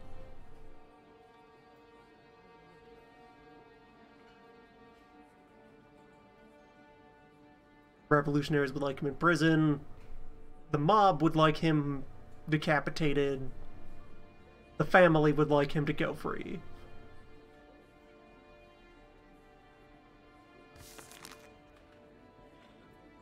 So, what's the accusation? Counter-revolution and treason. Claude Bouchard, 26-year-old vicar, tutor, son of a cobbler, believes in Enlightenment ideals. After refusing to adjure the civil constitution of the clergy, removed from his parish, prohibited from carrying out his duties, and sentenced to banishment. Like this, stayed in Paris and continued to work as a tutor, which he started before 1789. Bouchard was captured in the streets, but fortuitous circumstances. Guard officer present during a trial a few months ago recognized him and didn't hesitate to act. Following an investigation, Bouchard was accused of spying and spreading counter-revolutionary propaganda in order to prepare for foreign intervention that would end the revolution. Correspondence with Archbishop Jonathan de Bertoli. Found the room Bouchard had been renting from Eric May. Asked for information about the unrest and the supporters of the monarchy in hiding. Riches were also found. Gold chalice and a reliquary. Okay, yeah, but he's a priest, though. He's a Catholic priest in France in the 1790. Yeah, of course he has riches. Supposing this, yeah. Yeah, he had a reliquary. He's a priest. That's priest gold. That's for holy things.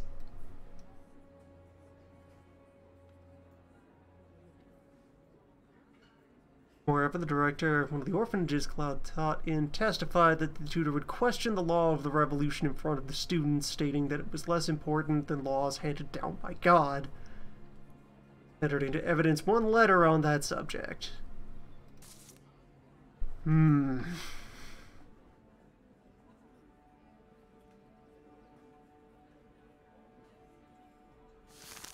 Well, let us consider. Our parish priest, who was banished, he is a tutor, stands accused of espionage and spreading propaganda, possessed church riches,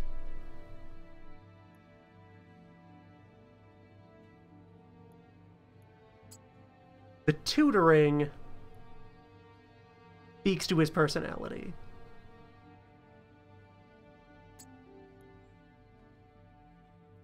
Which we can also attest to, having employed these manservices.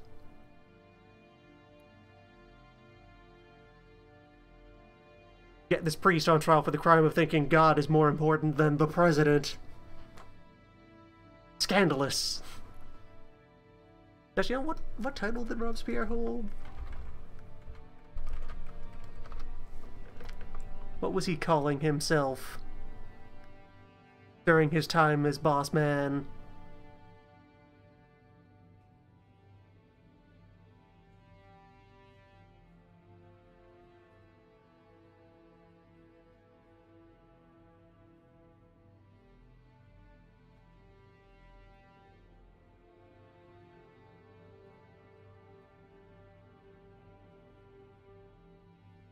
Was president as head of the Jacobins.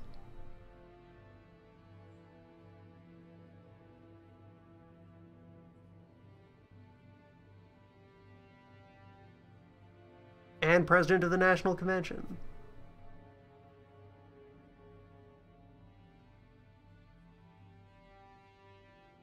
Alright, that follows.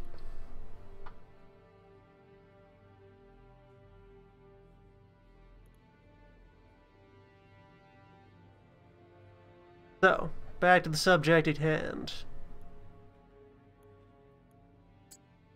We have the banishment. None of these are traps. So the trap count indicates that there is some piece of information here that is completely irrelevant.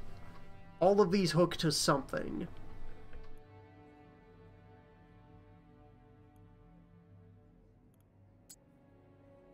Banishment is part of the course of events.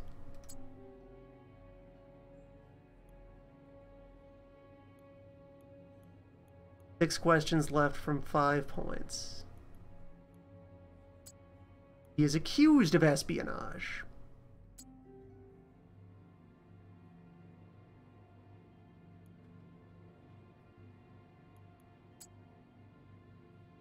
The church riches have been taken as evidence.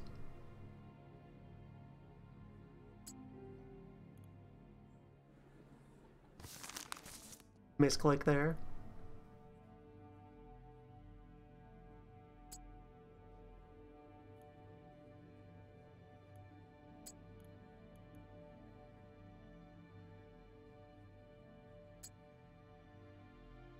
Priest could be taken to speak to his personality.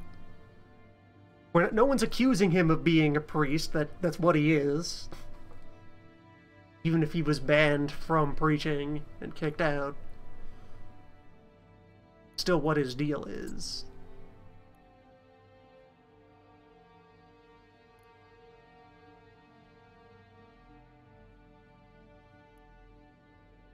Leaving the letter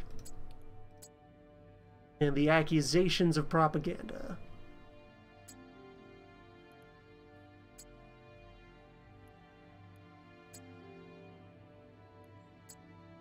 Yes, the letter was also evidence. There we go.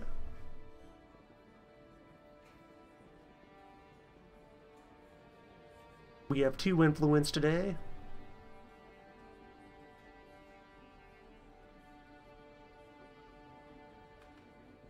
Put it to work.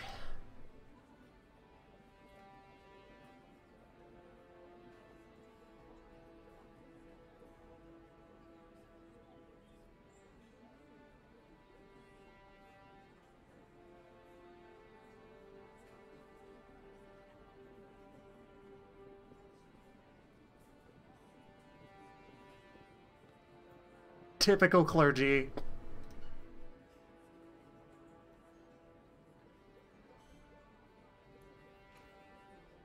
Alright, so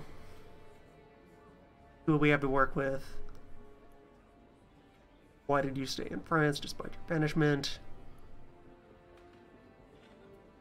Why do you travel Paris? What do you teach? Talking about his communication with the Archbishop. Calling up Marie Guimet. Why did you continue teaching instead of leaving? How much does teaching pay?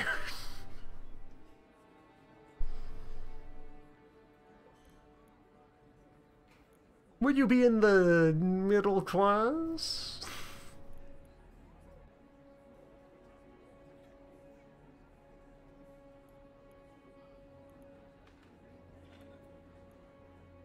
Let's get this witness on the stand.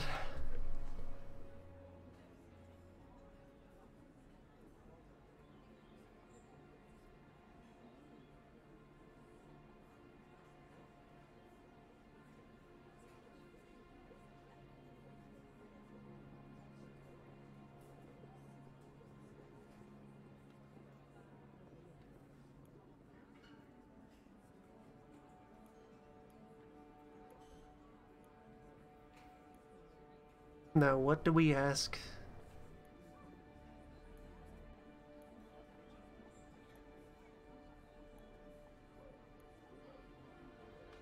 And yet, further historical context here. For most of its run, the revolutionary government is fiercely secular, verging on atheistic, sometimes outright atheistic. The church, seen as being, you know, a part of the old system, is being thrown out alongside the monarchy.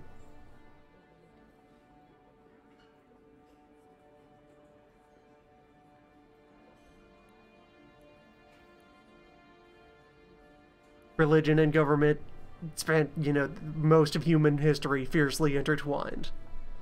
This is one of the times that they were ripped apart.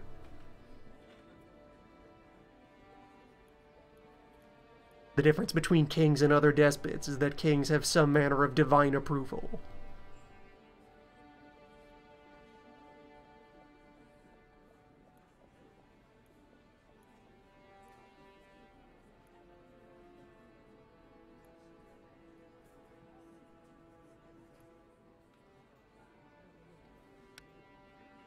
Ask about correspondence.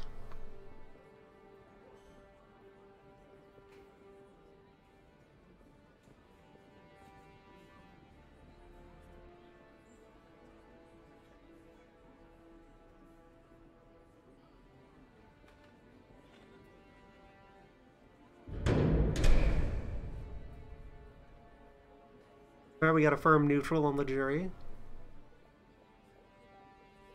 Did he pay rent on time? Also, hold on. Right, I do want to check. Can I see anywhere that... Okay, so here in the rapport, we have the questions we're going to be asked. Was he counter-revolutionary? Where were the traders he was corresponding with located? How much did the defendant earn for his espionage? Which, okay, leading questions there on the report. Spoiler warning if you go straight to the after-action report.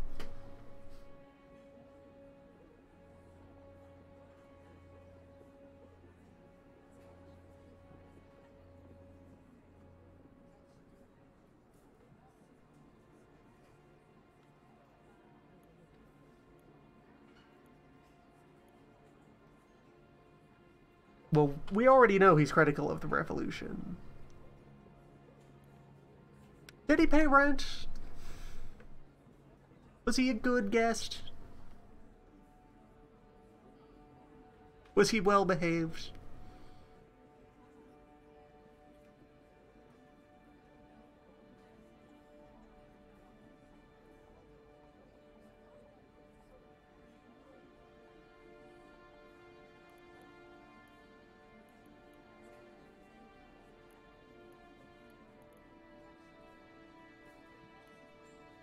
That gave us a little bit of blue shift. We did downplay anything suspicious about his time at the inn.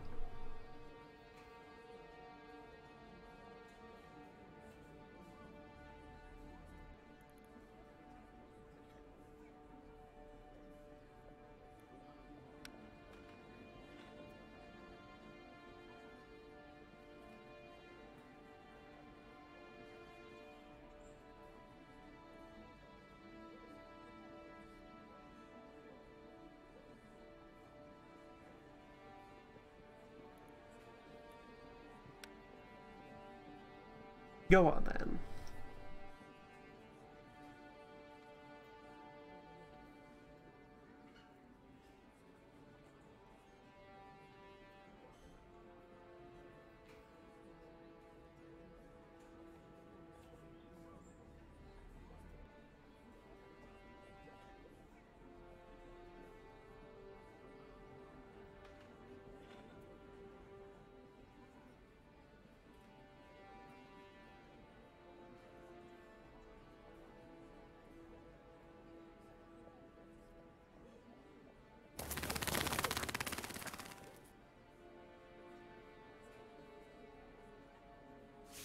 But for the protocol, we do want to know if he was also doing any spying.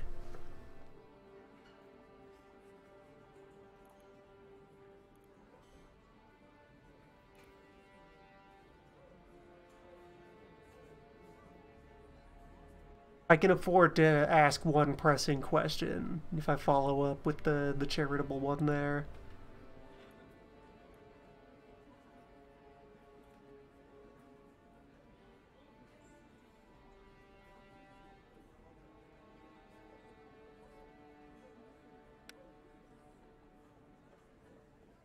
So about the Archbishop.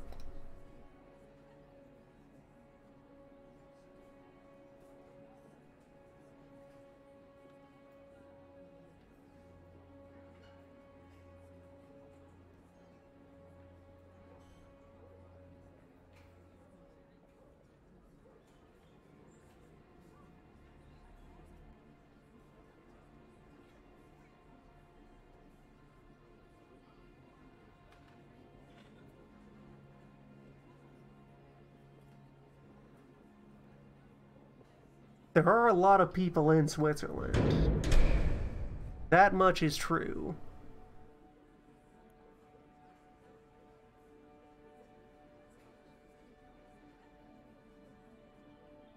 Switzerland is a society.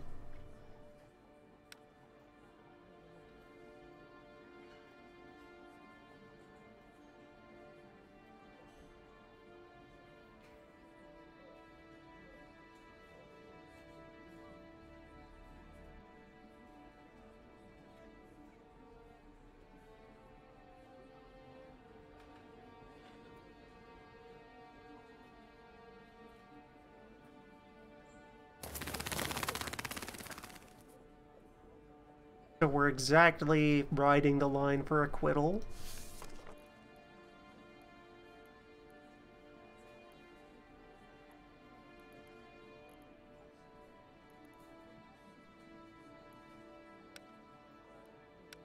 We know his co-conspirators are in Switzerland. Everything is counter-revolutionary. The fact that he exists and is present here is counter-revolutionary.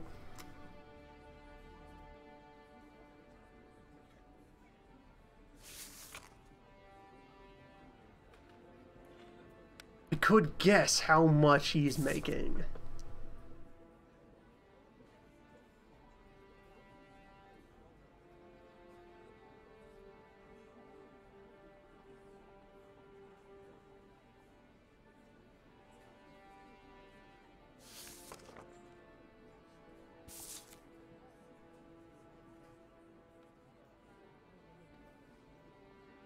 All of my remaining questions provoke the guillotine, though. I would like to keep getting the jury to agree with me.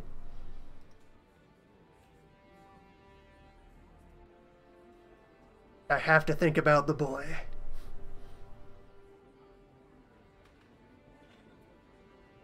We just managed to win over the mob a little bit. They would love them a dead priest. But the boy...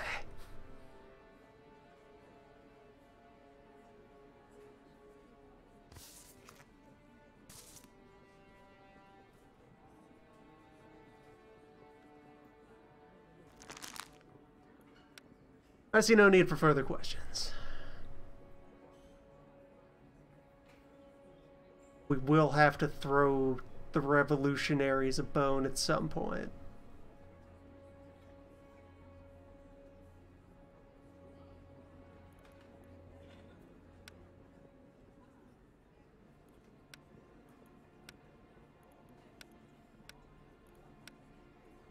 Yeah, going for an execution right now would be suicide.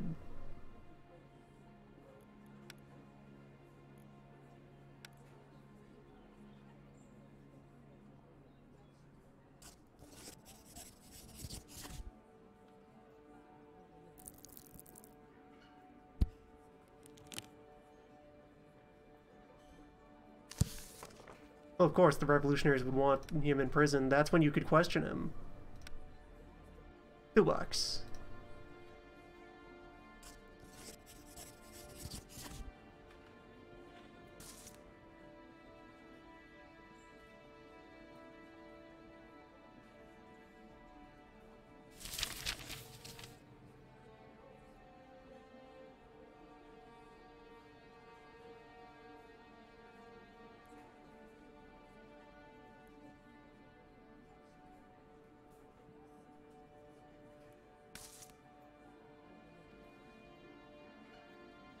Down 10 points with the common people. Back to neutral with the masses.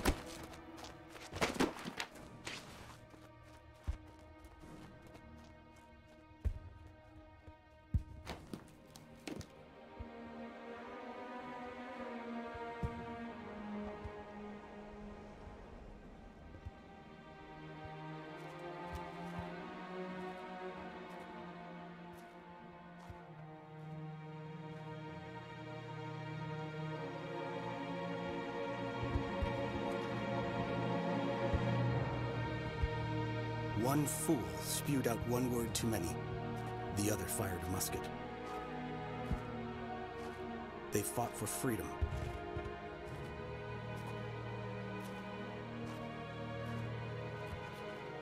Each for their own.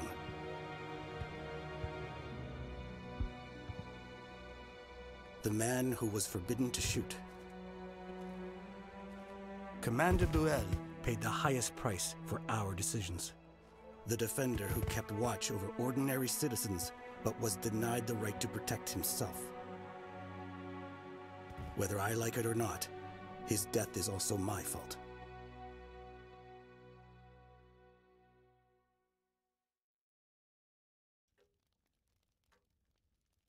One down.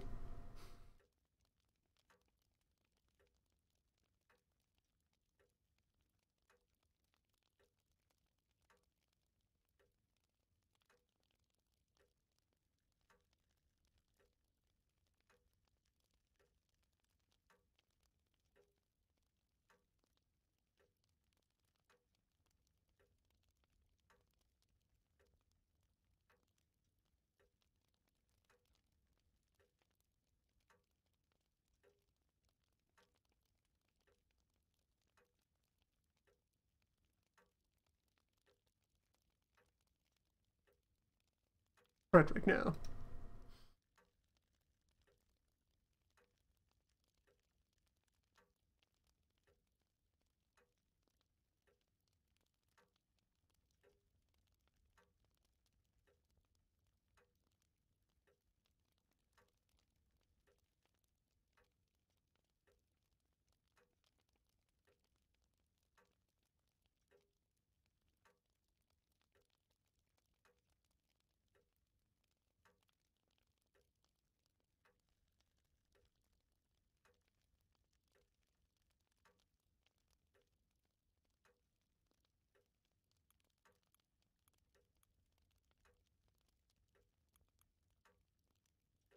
Okay, yeah, Viola Concerto. That is definitely for Bernard.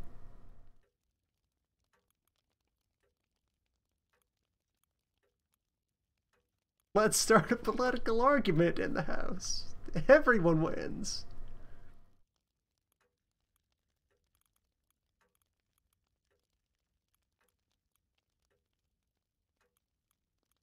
Which of these would make any attempt at damage control with Mathilde, though?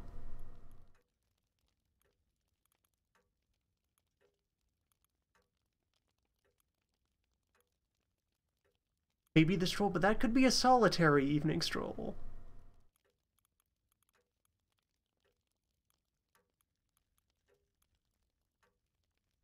She might, by proxy, appreciate me trying to mend bridges with Bernard a bit.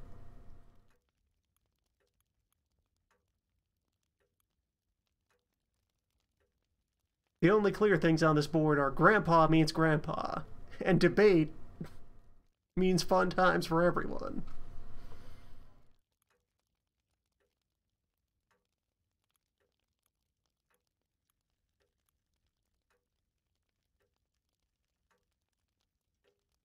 We have Frederick in good standing. We have Frederick almost up to the blue line.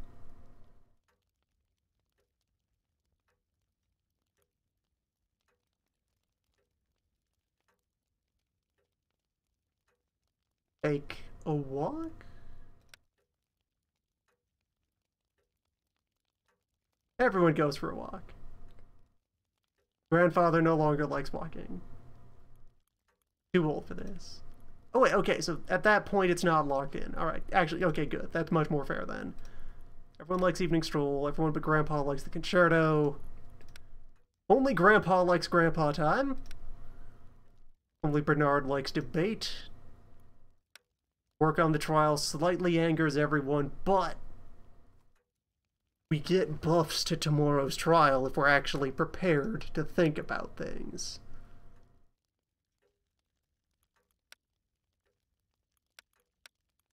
Concert then.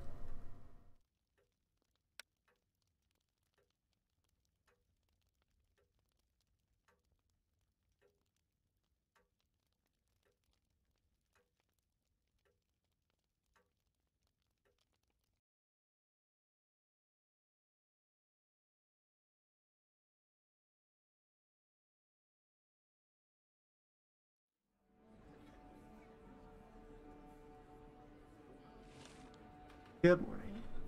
New influence. Alms for the orphans.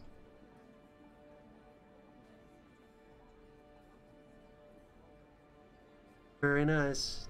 Although we're hovering at -5 rep. I have a feeling it's very difficult to maintain anything but terrible overall reputation. We're still at +5 with the commoners. -14 with the revolution. We want to do something palatable to the state to avoid ending up under the knife ourselves.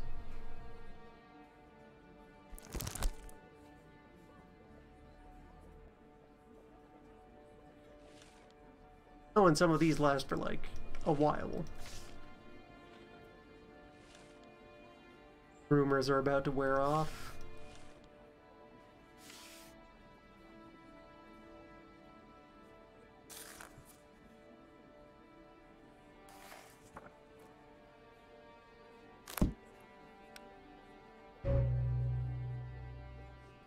One down. Oh, and now we know about Roland, Minister of Internal Affairs.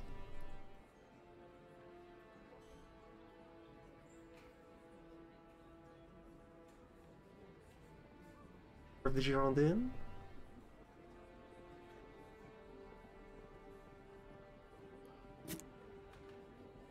And Elliot.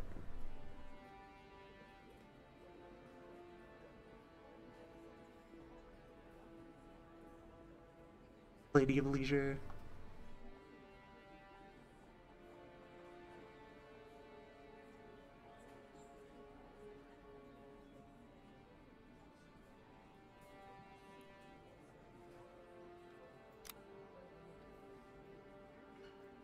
So, today's events. Just a murder. Just an ordinary crime. Tragedy occurred in one of the tenements by the Seine, near the Pont Neuf. The 4th floor collapsed. Tenants, horrified by the crash and ubiquitous dust, ran outside. Only after a few minutes did some of the braver men run upstairs to look for survivors and remove the corpses. Rubble and timber had buried 2 families, 12 people, 3 children, managed to survive by hiding beneath a wood table. Neighbors dug them out and carried them to the Hotel Dieu. Cannot comprehend what the orphans are going through. Not eaten or spoken for 2 days. The owner of the house testified that he had ordered the construction of an extra floor a few years back. Works were supervised by architect Maurice Lortie. The National Guard found the architect, who was also the construction foreman, at an address given by the owner. Lortie was not surprised when the gendarme knocked down his door. Did not resist when handcuffed, taken to jail.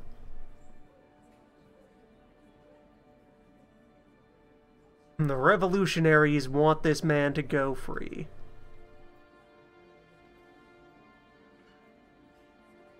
On trial for murder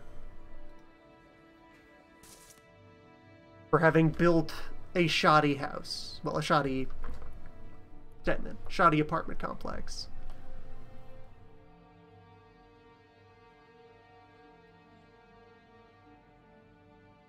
Four questions to reveal one mistake.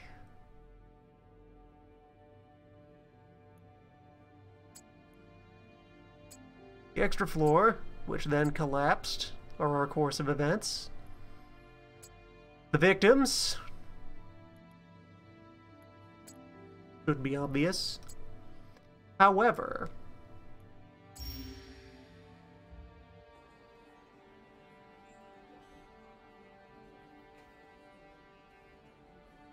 let us discuss.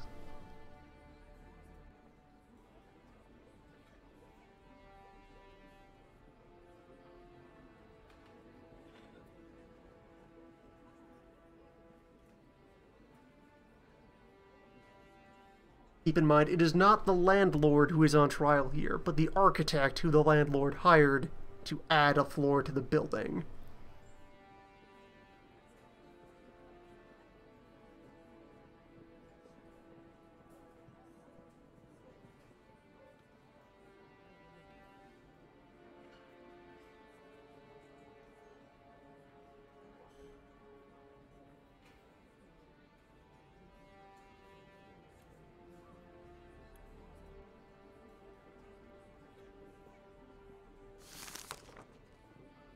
Roland.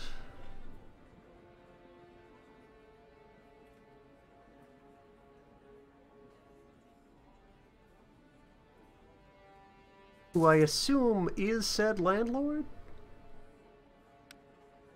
Monsieur Lucier? A word.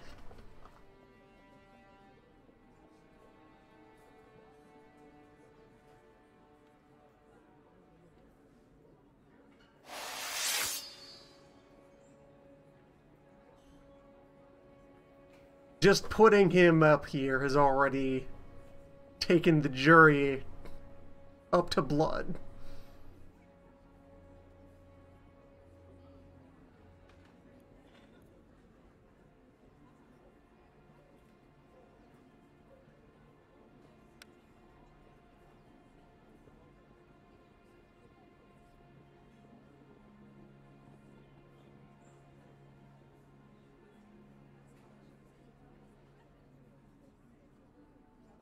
You, a landlord, did not count your tenants. You do not know how many people live in your buildings from which you collect rent.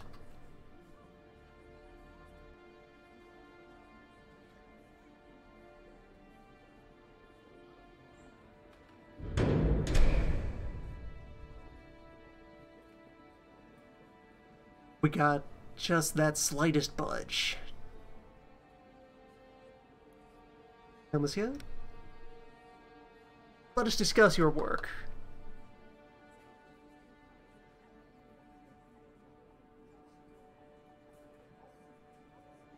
This renovation 9 years ago, which has only failed just now.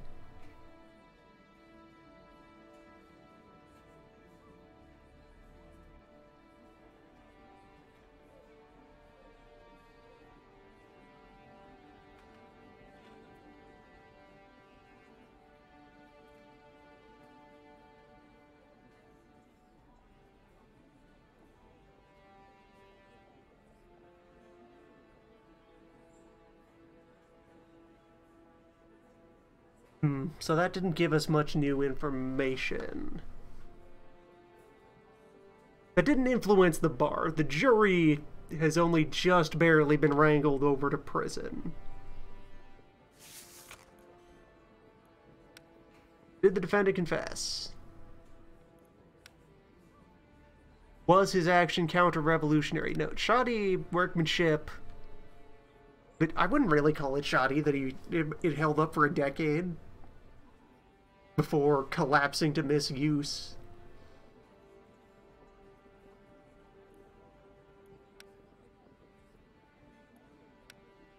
Construction of an additional floor. I don't think our revolution was against building codes. Maybe that has changed recently.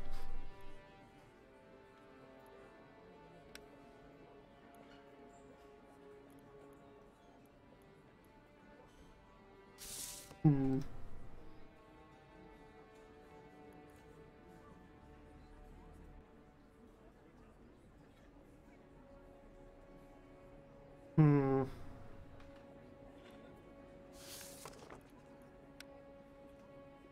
Has the defendant confessed to anything?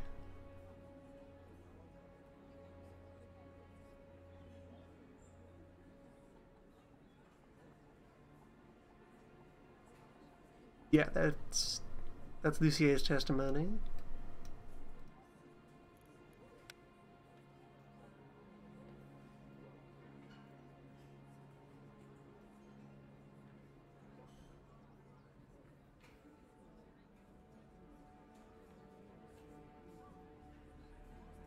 Statement: he doesn't know if the collapse was caused by a fault in his work.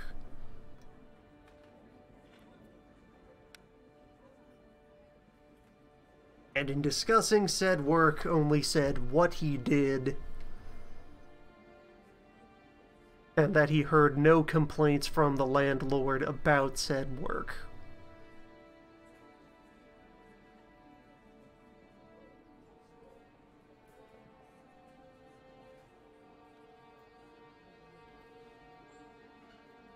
We can contradict the jury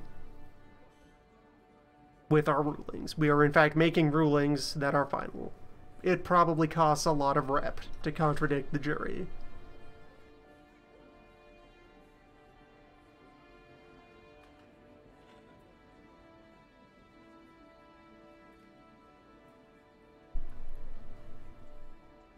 This has been marked as a guillotine question. I have to wonder by what magnitude, though. I want to know.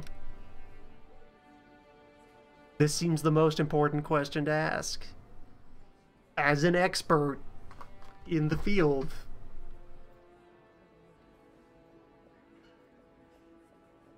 Why would a building collapse? We should probably have a second architect come in and act as an expert witness if we're going to get testimony about buildings in general. The accused kind of has a conflict of interest. Still, though.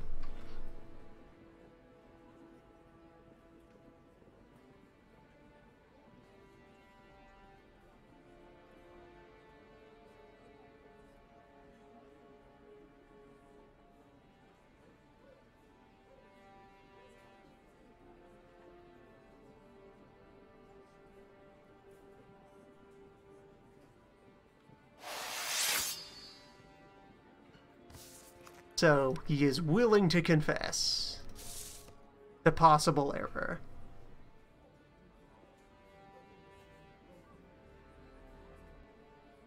And he is willing to die.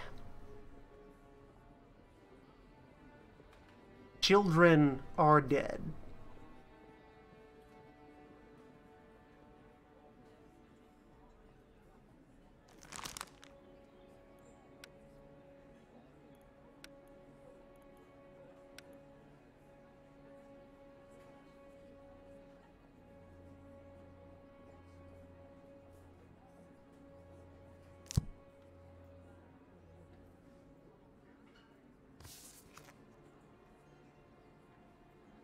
Though this man is not a traitor.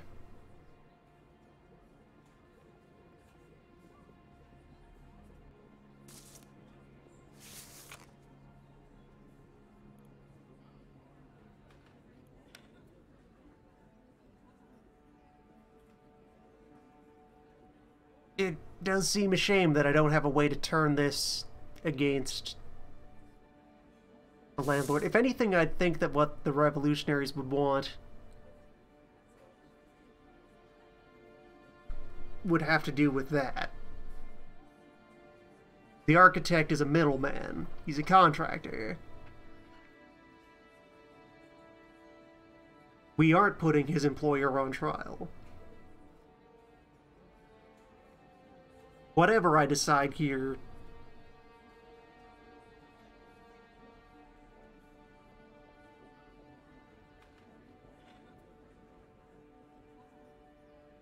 maybe if I'd asked the landlord the other question, I could have gotten more leverage.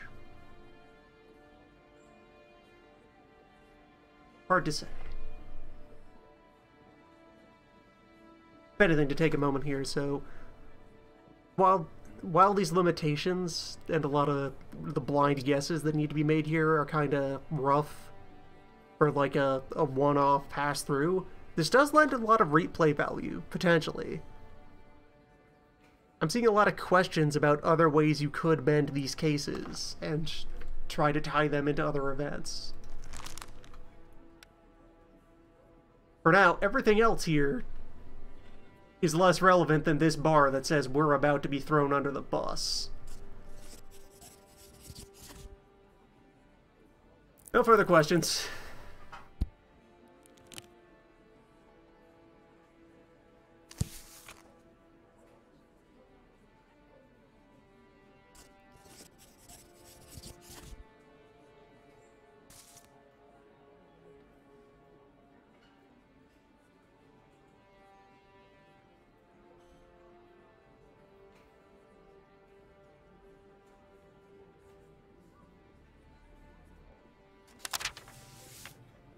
Jury is upset. None of that counted as a confession? Okay. What threshold do we take as a confession?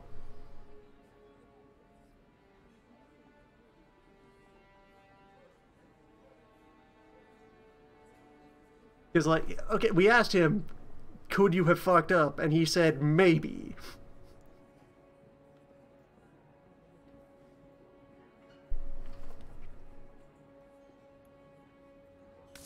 Regardless, it's done.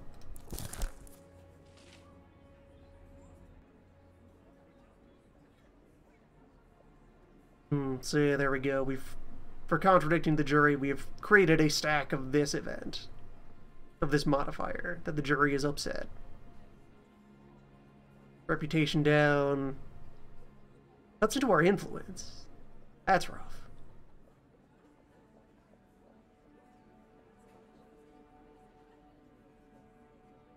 Eats into some of the revolutionary favor that we just got back. These things happen.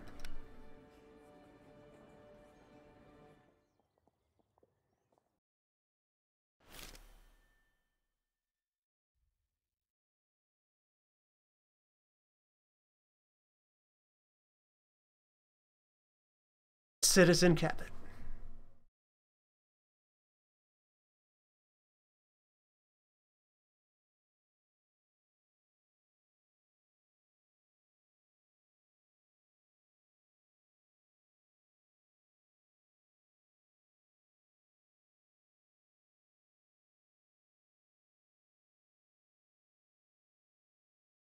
Citizen Cabot is going on trial.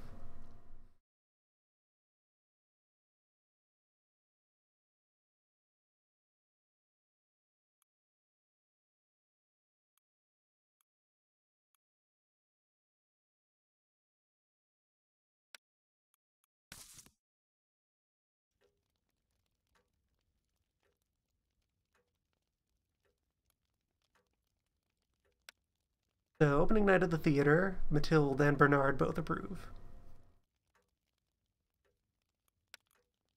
Already seen spending time with the children. The children like it, Mathilde doesn't. Which, yeah, because we're spending time goofing off instead of, you know, doing any tangible good for the house. Erdo, protest. Take the sons to a protest.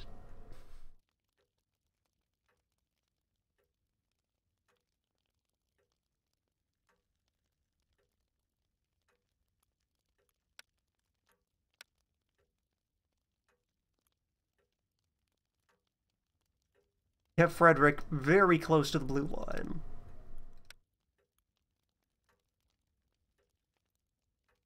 And we are trying to repair relations with the revolutionaries. I think we lean away from the mob here, as embodied by our grandfather. Well, our father. By the grandpa of the house. Gotta think of the children.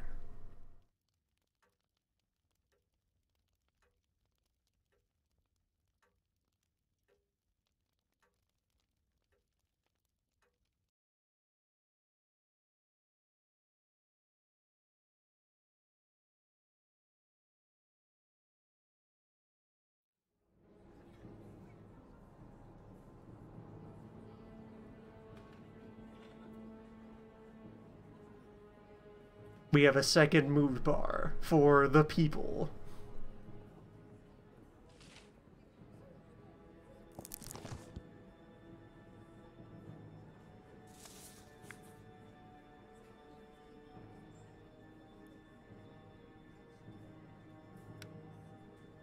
He's a good kid.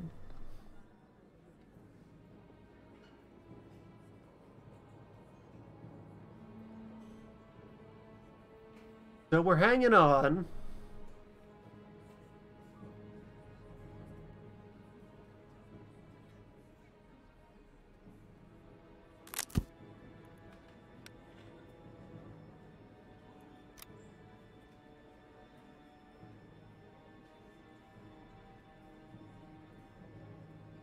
Everyone agrees the king should die except our family.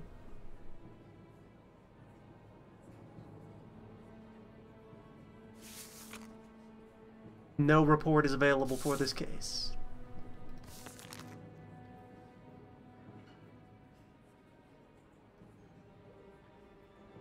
The crimes of counter-revolution, treason, fraud, advocating monarchy, and neglect of duty. Citizen Capet, previously known as King Louis XVI, was conspired against the people of France. Tried to defend his absolute authority by plotting against the National Constituent Assembly and the people of France. Gathered an army of 15 foreign regiments and ordered them to surround Paris.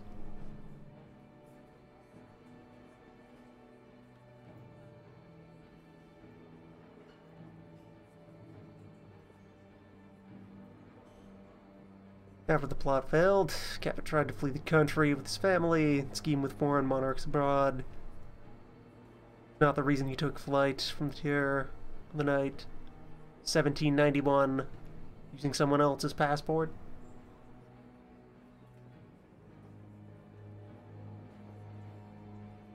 Not heading to Montmagny, where his loyal armies were stationed, ready to take him to Austria.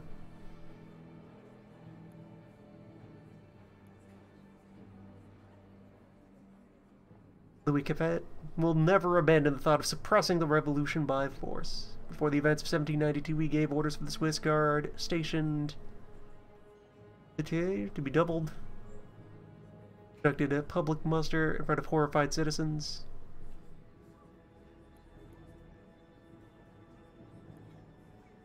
Citizens who tried to stop him were shot at even after Capet escaped the National Assembly.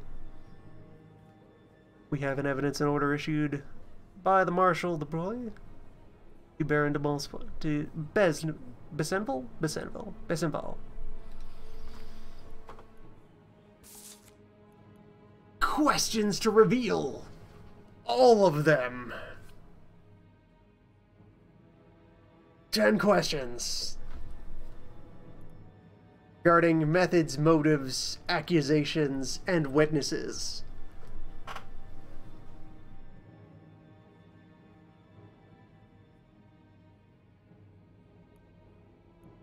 Well, let's see. The postmaster was a witness.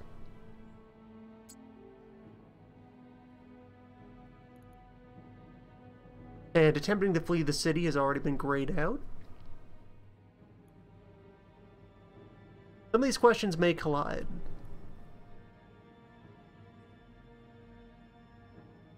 Preparing for this trial might have been nice. Get more attempts.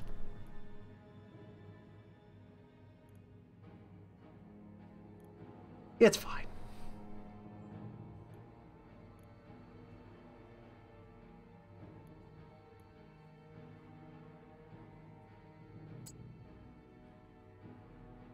He is accused of shooting civilians.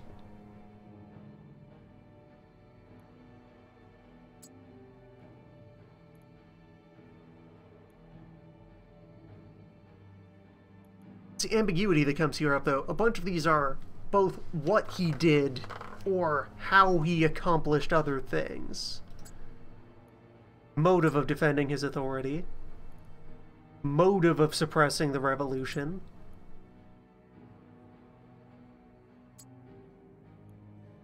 Method of international conspiracy. Or is that the accusation? Because that's both a tool by which he would conduct the counter-revolution and one of the accusations leveraged against him.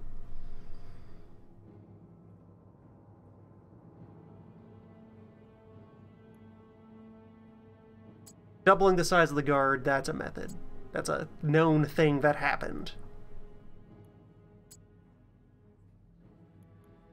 He's accused of the plot. We don't have evidence of the plot.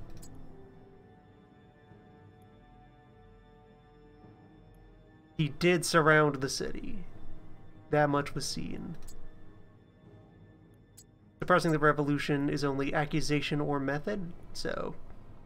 accusation. You are a counter-revolutionary. Fake passport was a method. That's just a tool. Gathering armed forces, also a method. Surrounding the city, also just a method. Okay. It does seem like once you've, like, eliminated all of the things that go to one of the concepts, it gets taken out of the rotation. So that does help some of the ambiguous ones collapse, as long as you catch the more strongly implied ones. So,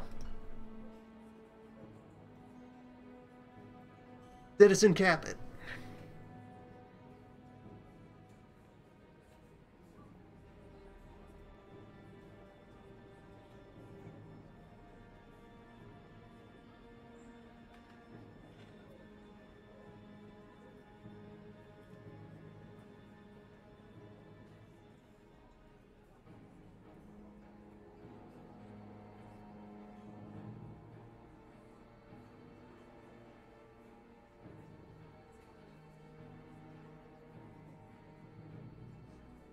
Okay, so we have a riot bar. A heat gauge, at which point the city will just kind of storm us and deal with the king themselves.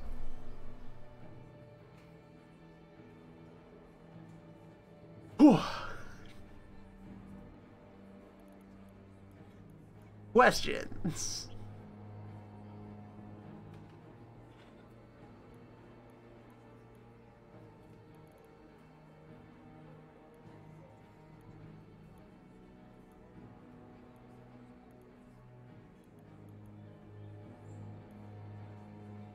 Let's start with the easy one here. Call the postmaster.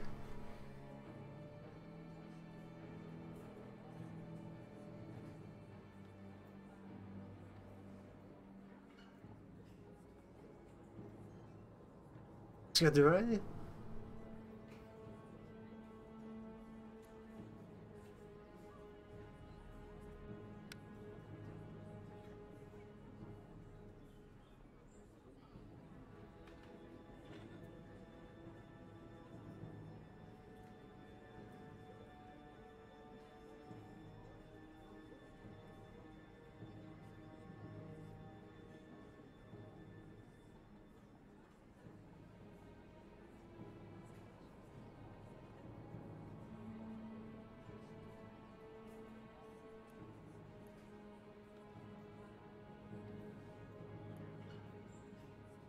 This question seems unsubstantiated.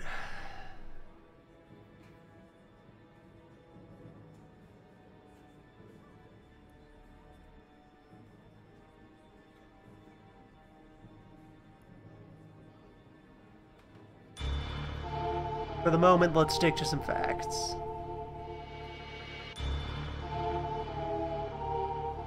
Also, yeah, his statement here.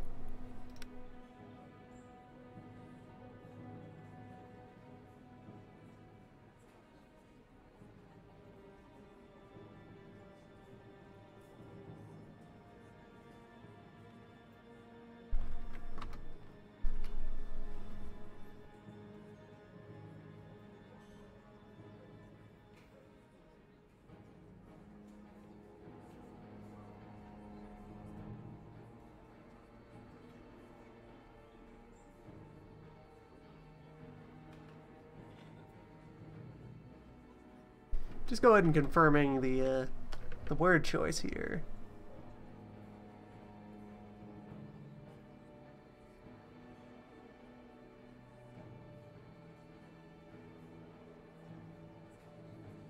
Yeah, the term there, assignation. It was used in some countries to refer to early paper money. How did you know he was the king? His face is on the franc.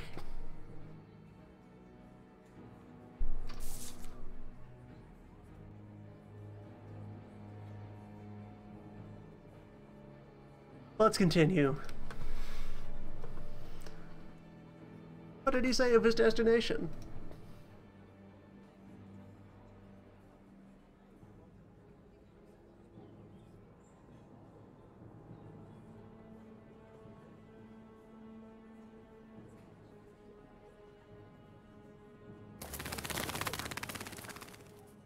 Doves. Concerning. No one wants this. He was just traveling.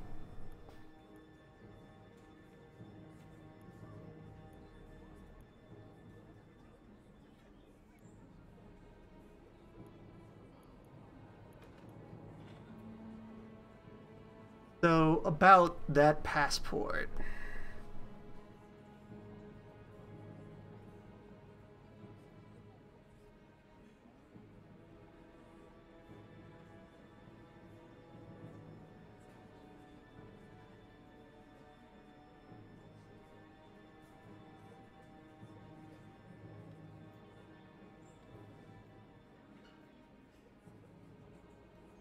We also have a little bit of heat building there.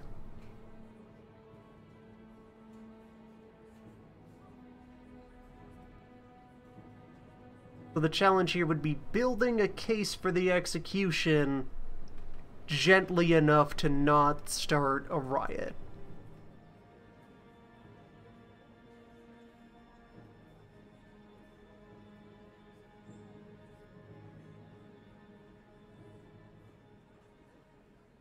Also, yeah, just to look forward here. So, everyone approves.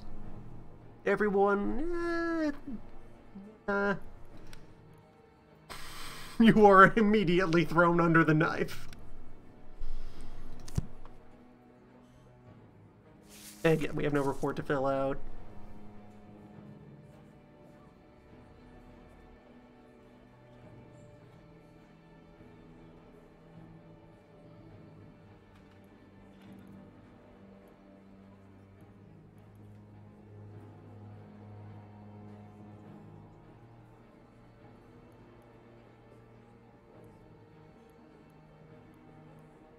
At the center of the case, the load-bearing crime here, were you trying to retake your throne?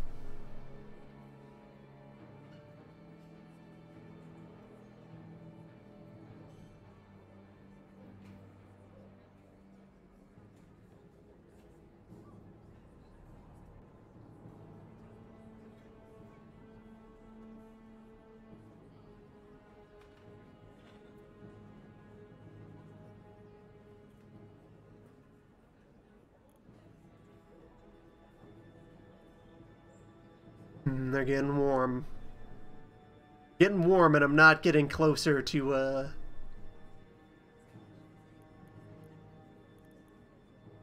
getting closer to authorization to use the knife.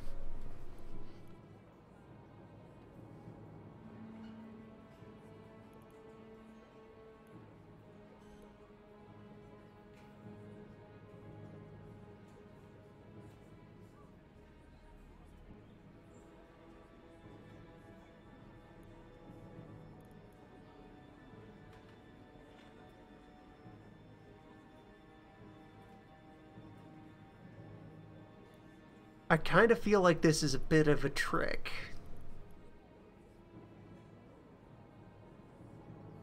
Our jurors,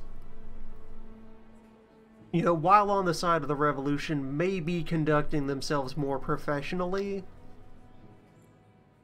I feel like the knife questions are going to create more anger than they will evidence for the conviction.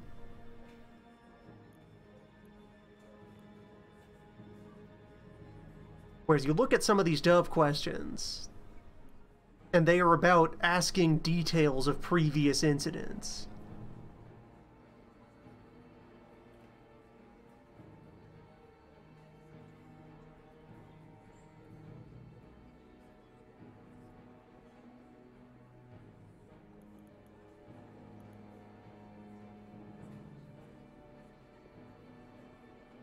But also, like, so like this one up here, you know, that's a question the politicians care a lot more about than potentially the masses. Were you trying to dissolve the Constituent Assembly?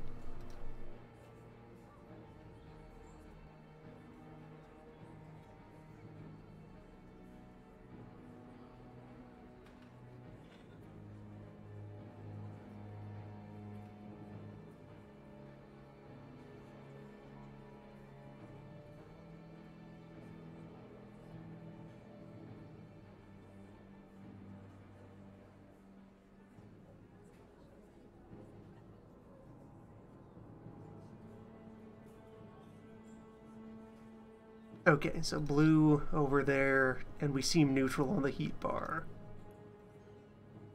Perhaps I'm wrong about this. Maybe we just need to get the knife out if we want to bring the knife down.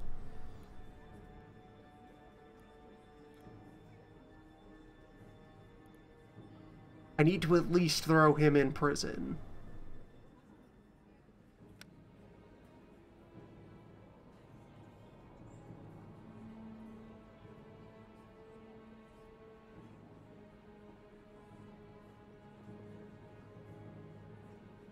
Because, yeah, here's the thing as well, that this man is a king.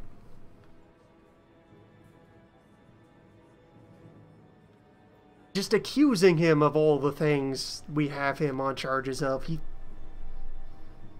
he's going to remain composed. He's going to toe the line. He's going to keep saying he didn't do anything.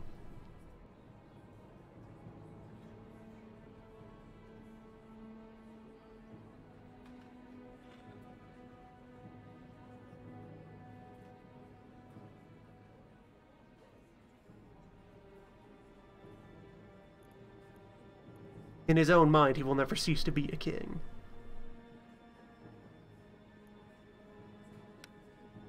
Because, like, I can ask this, and he will respond no, and then we will respond yes.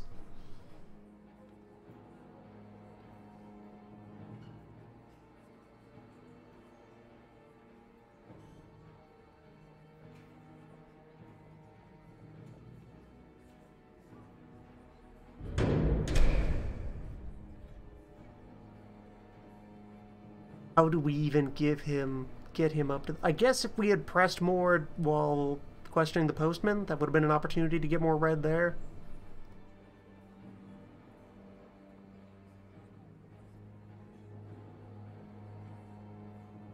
Or if I do get the riot to happen, though, maybe that just cuts the knot entirely if we never have to pass judgment and he is torn apart by a mob.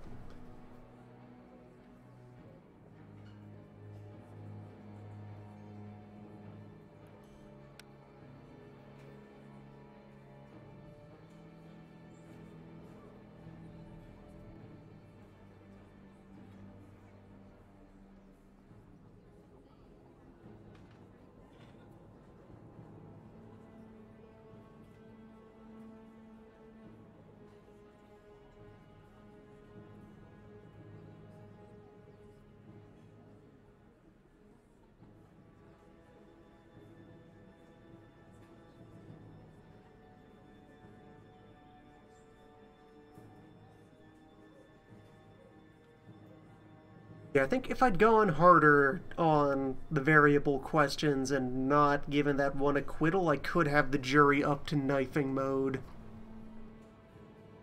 People are getting upset. I have run out of knife questions, allegedly. I would still believe that you could find damning evidence inside some of these.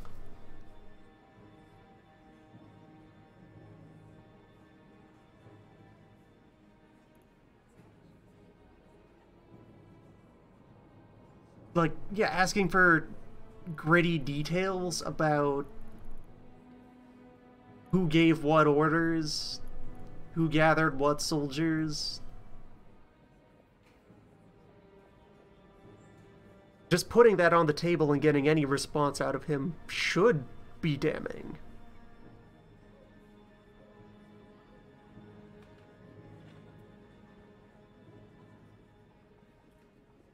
This seems like all we can do, though.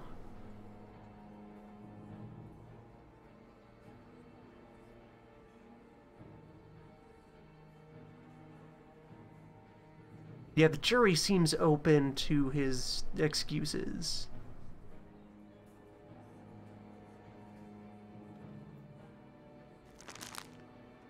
Whereas the people just get even angrier.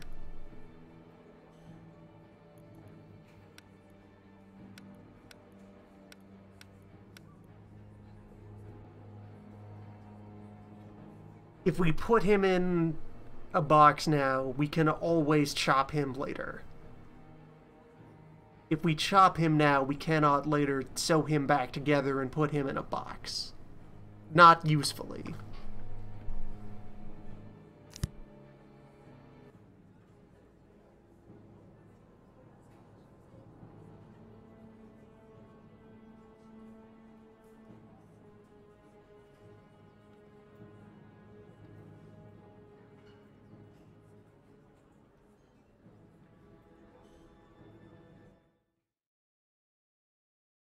A lot more paperwork just appeared on the desk.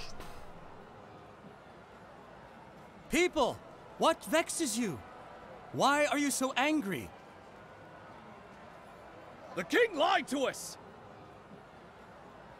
That coward ran from us! He'll surely run from justice as well! We found proof of the king's treachery in his secret iron cabinet!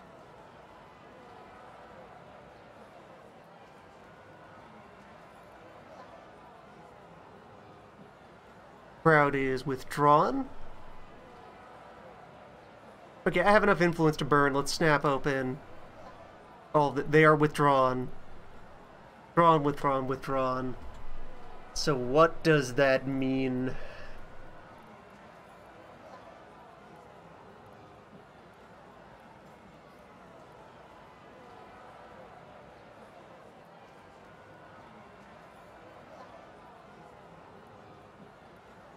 This would sound like humility across the board. They are very mad. Or do we aggress?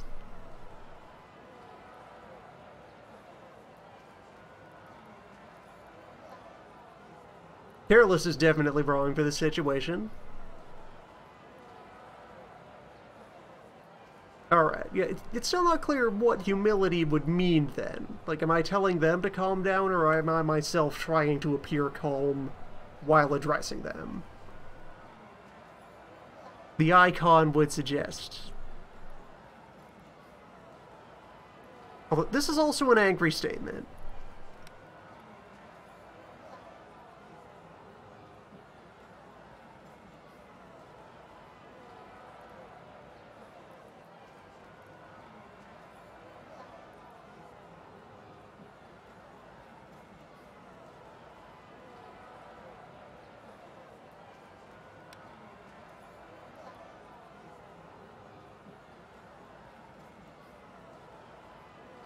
Okay, yeah. The evidence will be examined. That is a very loose statement. We are going to take it into the trial and trial at it. And then just trust me. I'm working on it. No one wants that knife to drop today more than I do. But it can only drop for good reasons. That's a knife of justice. The king has been imprisoned. He will not escape a second time. If he tries, I will kill him with my own bare hands.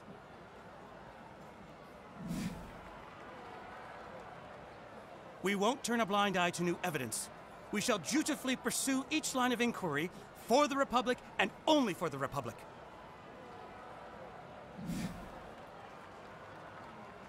I know that you might be angry, but you have chosen your representatives to protect you. Believe in me. Intrigued. Go on. +5 commoner endorsement. Okay, good talk. Back to business. So, what's new?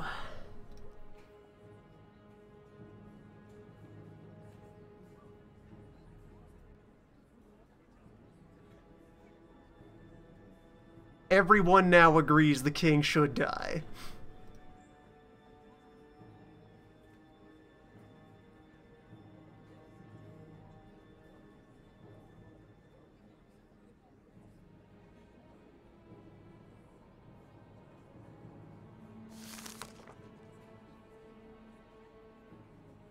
Okay, so that's the first half. Or no, this is our new information?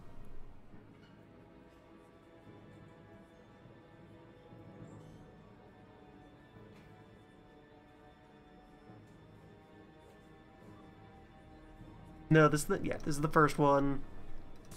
That's the phase 1 case file, or no? We have a couple of files. Alright. Multiple files from which multiple sets of questions can be drawn.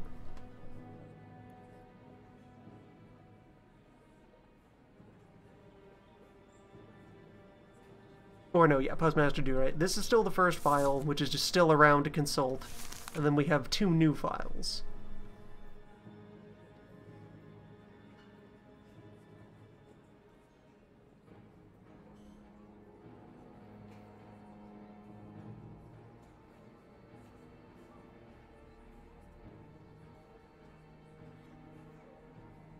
Including this note.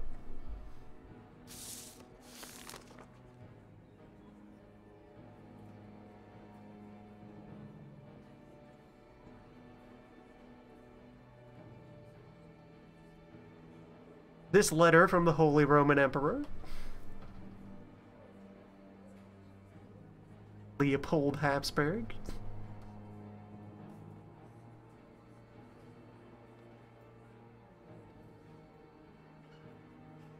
Specifically mentioning the idea of restoring monarchy in France and harboring him.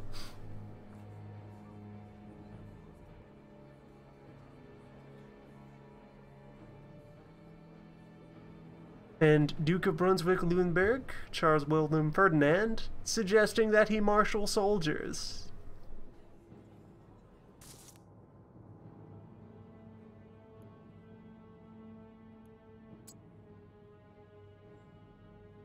So, the letter, certainly evidence. The other letter is evidence. The attempted escape is our course of events. This minister's order, no, not counter-revolutionary. Suppressing the revolution is counter-revolutionary. Naturally. The minister's order is methods, is evidence.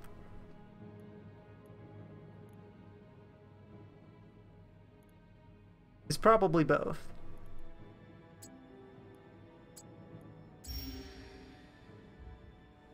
Good.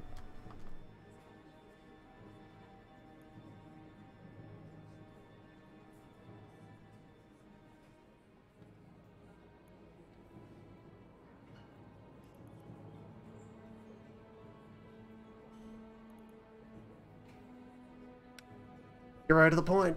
That's pretty damning.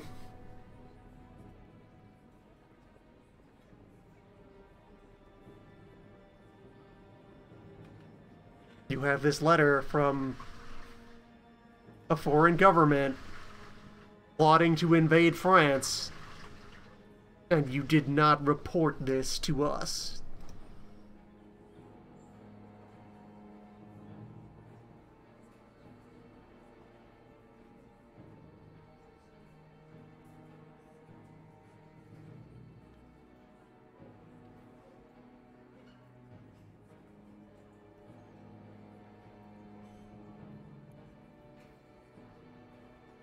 Gotta watch the crowd. Gotta be mindful of the crowd.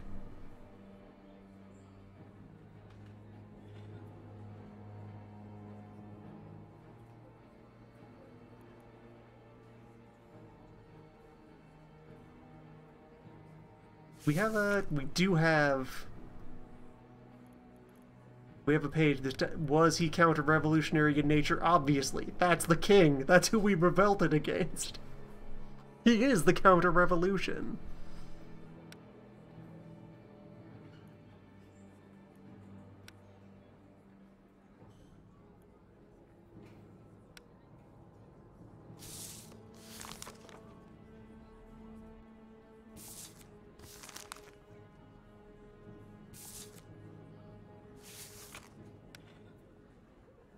Our choices there are Laporte, Roland, Betty. From our questions, we can see that that was Roland.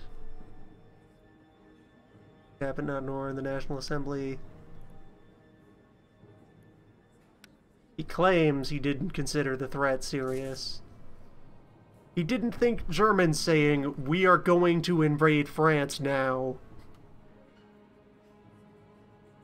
He did not believe that a Habsburg emperor was serious when they said, "I'm gonna go fight France. Now. Today."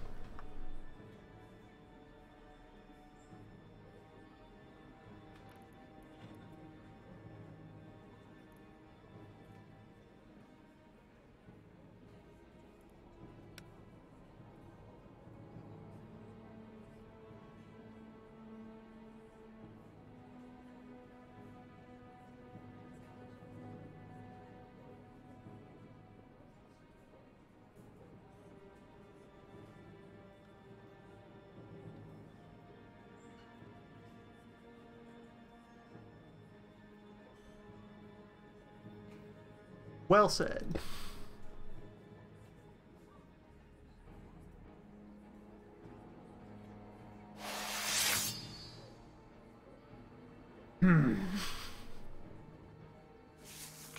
There's a sound.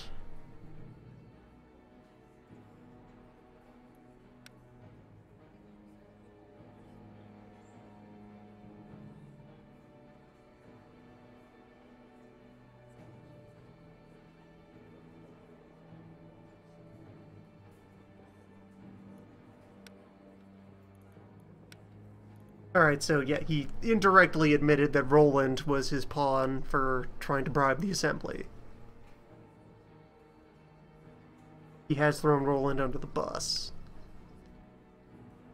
I'm pretty sure he's not going to confess. People are aggressive. We can get our verdict now. Just that burning question of, can we get away with this?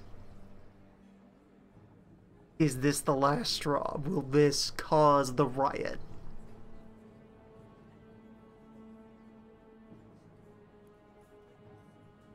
Just one question.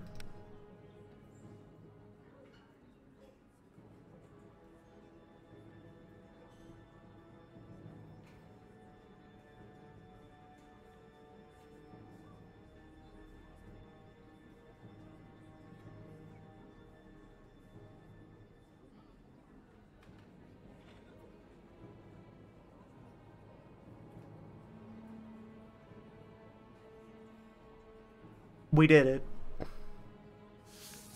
He did not confess. He will face justice.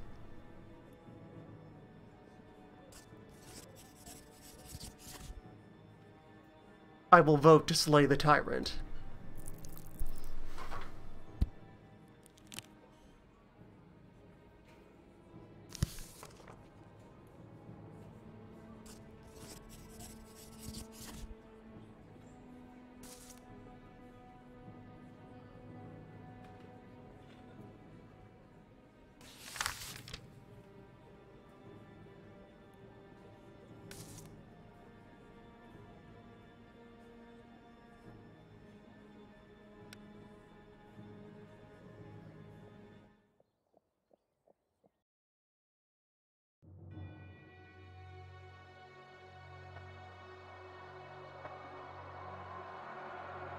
Do they understand? Their excitement was stronger than the smell of the fresh wood the guillotine was made from. Do they know what's about to happen? Sheep that only now realize they used to have fangs and claws. One thought guides their clenched fists. To bow before the new, uncompromising idol with his shining steel crown. I too have felt their eyes on me, just like him. A silent assistant in this ritual of new faith. A random acolyte, scared, doubtful. Will not the old god seek vengeance for this treachery? He abandoned them all too easily.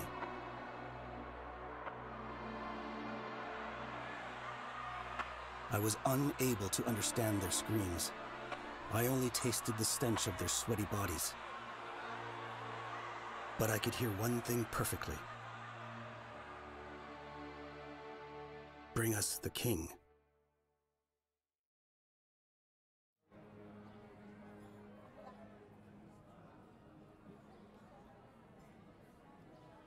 Can't not give a speech here.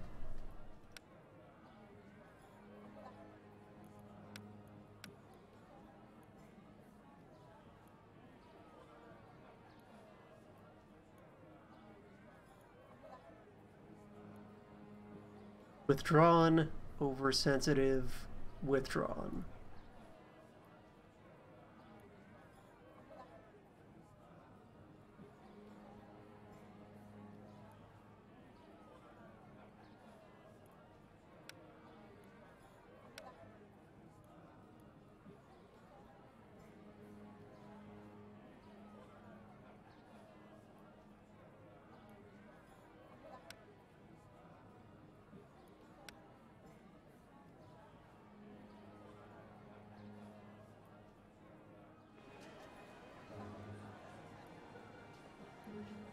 About the defendant.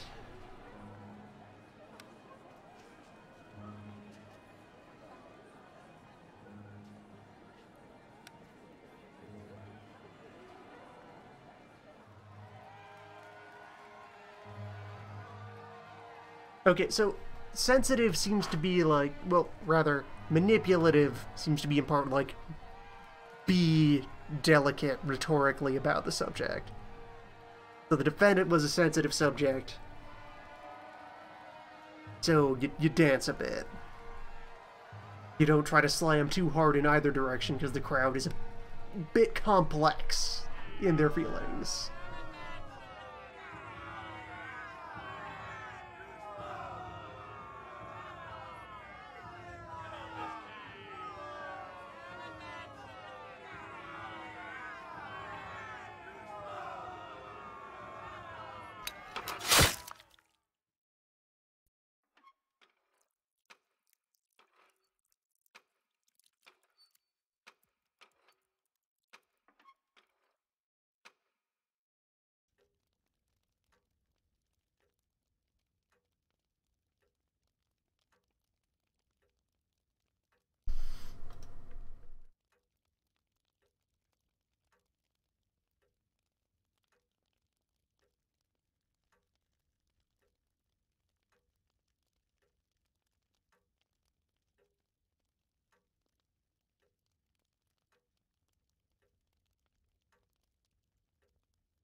I like the visual that's created here, where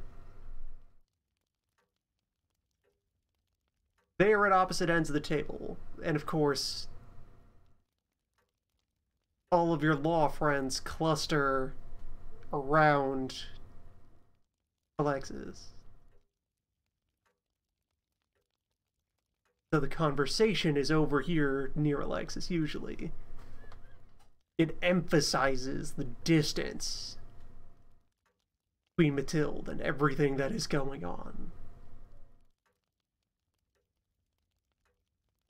The isolation.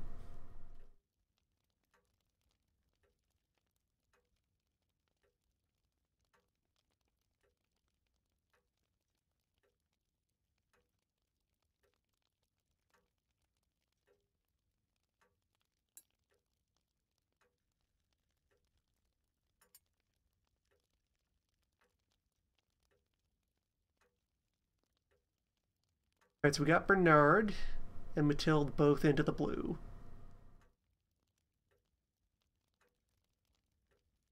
And we don't really need Aldrich's influence bonus, because the people just like us for normal reasons. We don't need Dad to pull any strings. So the family's in a pretty good state.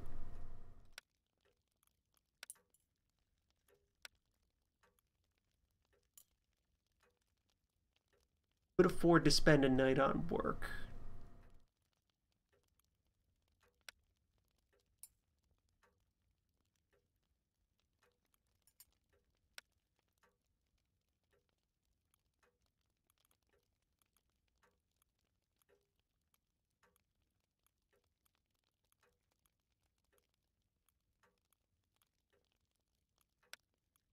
Law isn't complicated, though.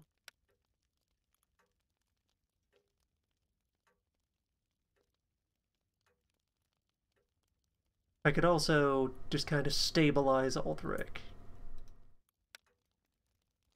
in exchange for a little bit of pressure on the Suns. I don't know how much down pressure this will be.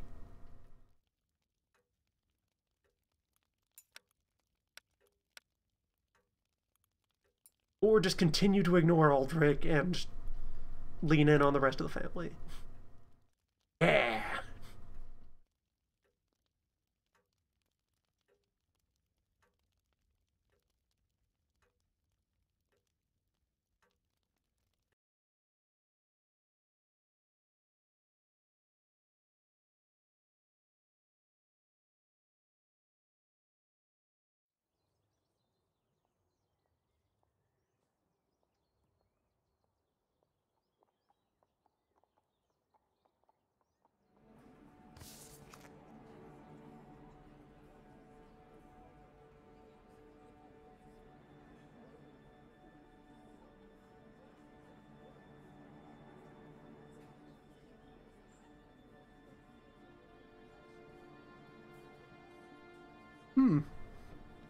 Being consulted about who should be the new chief of the guard. Long live the Republic. Also, the mood bar is going to remain. This lives here now. This new world. New age. The king is dead. Long live the revolution.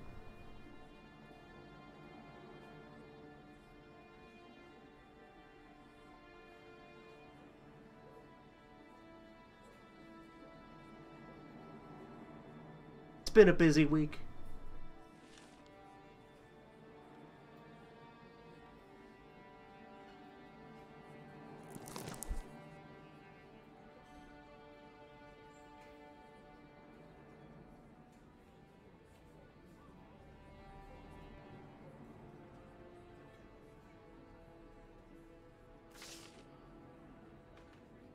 Yeah, the jury has almost gotten over our spurning them, so that'll recover.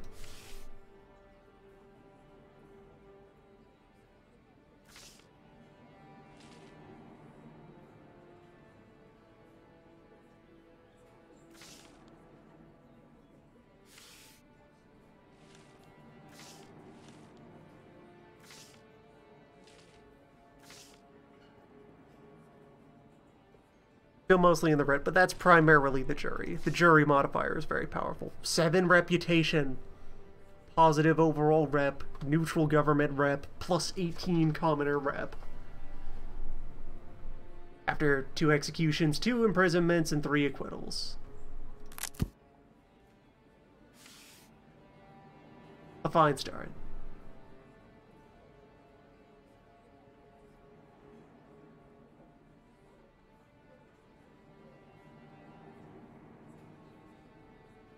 Next time. Further justice.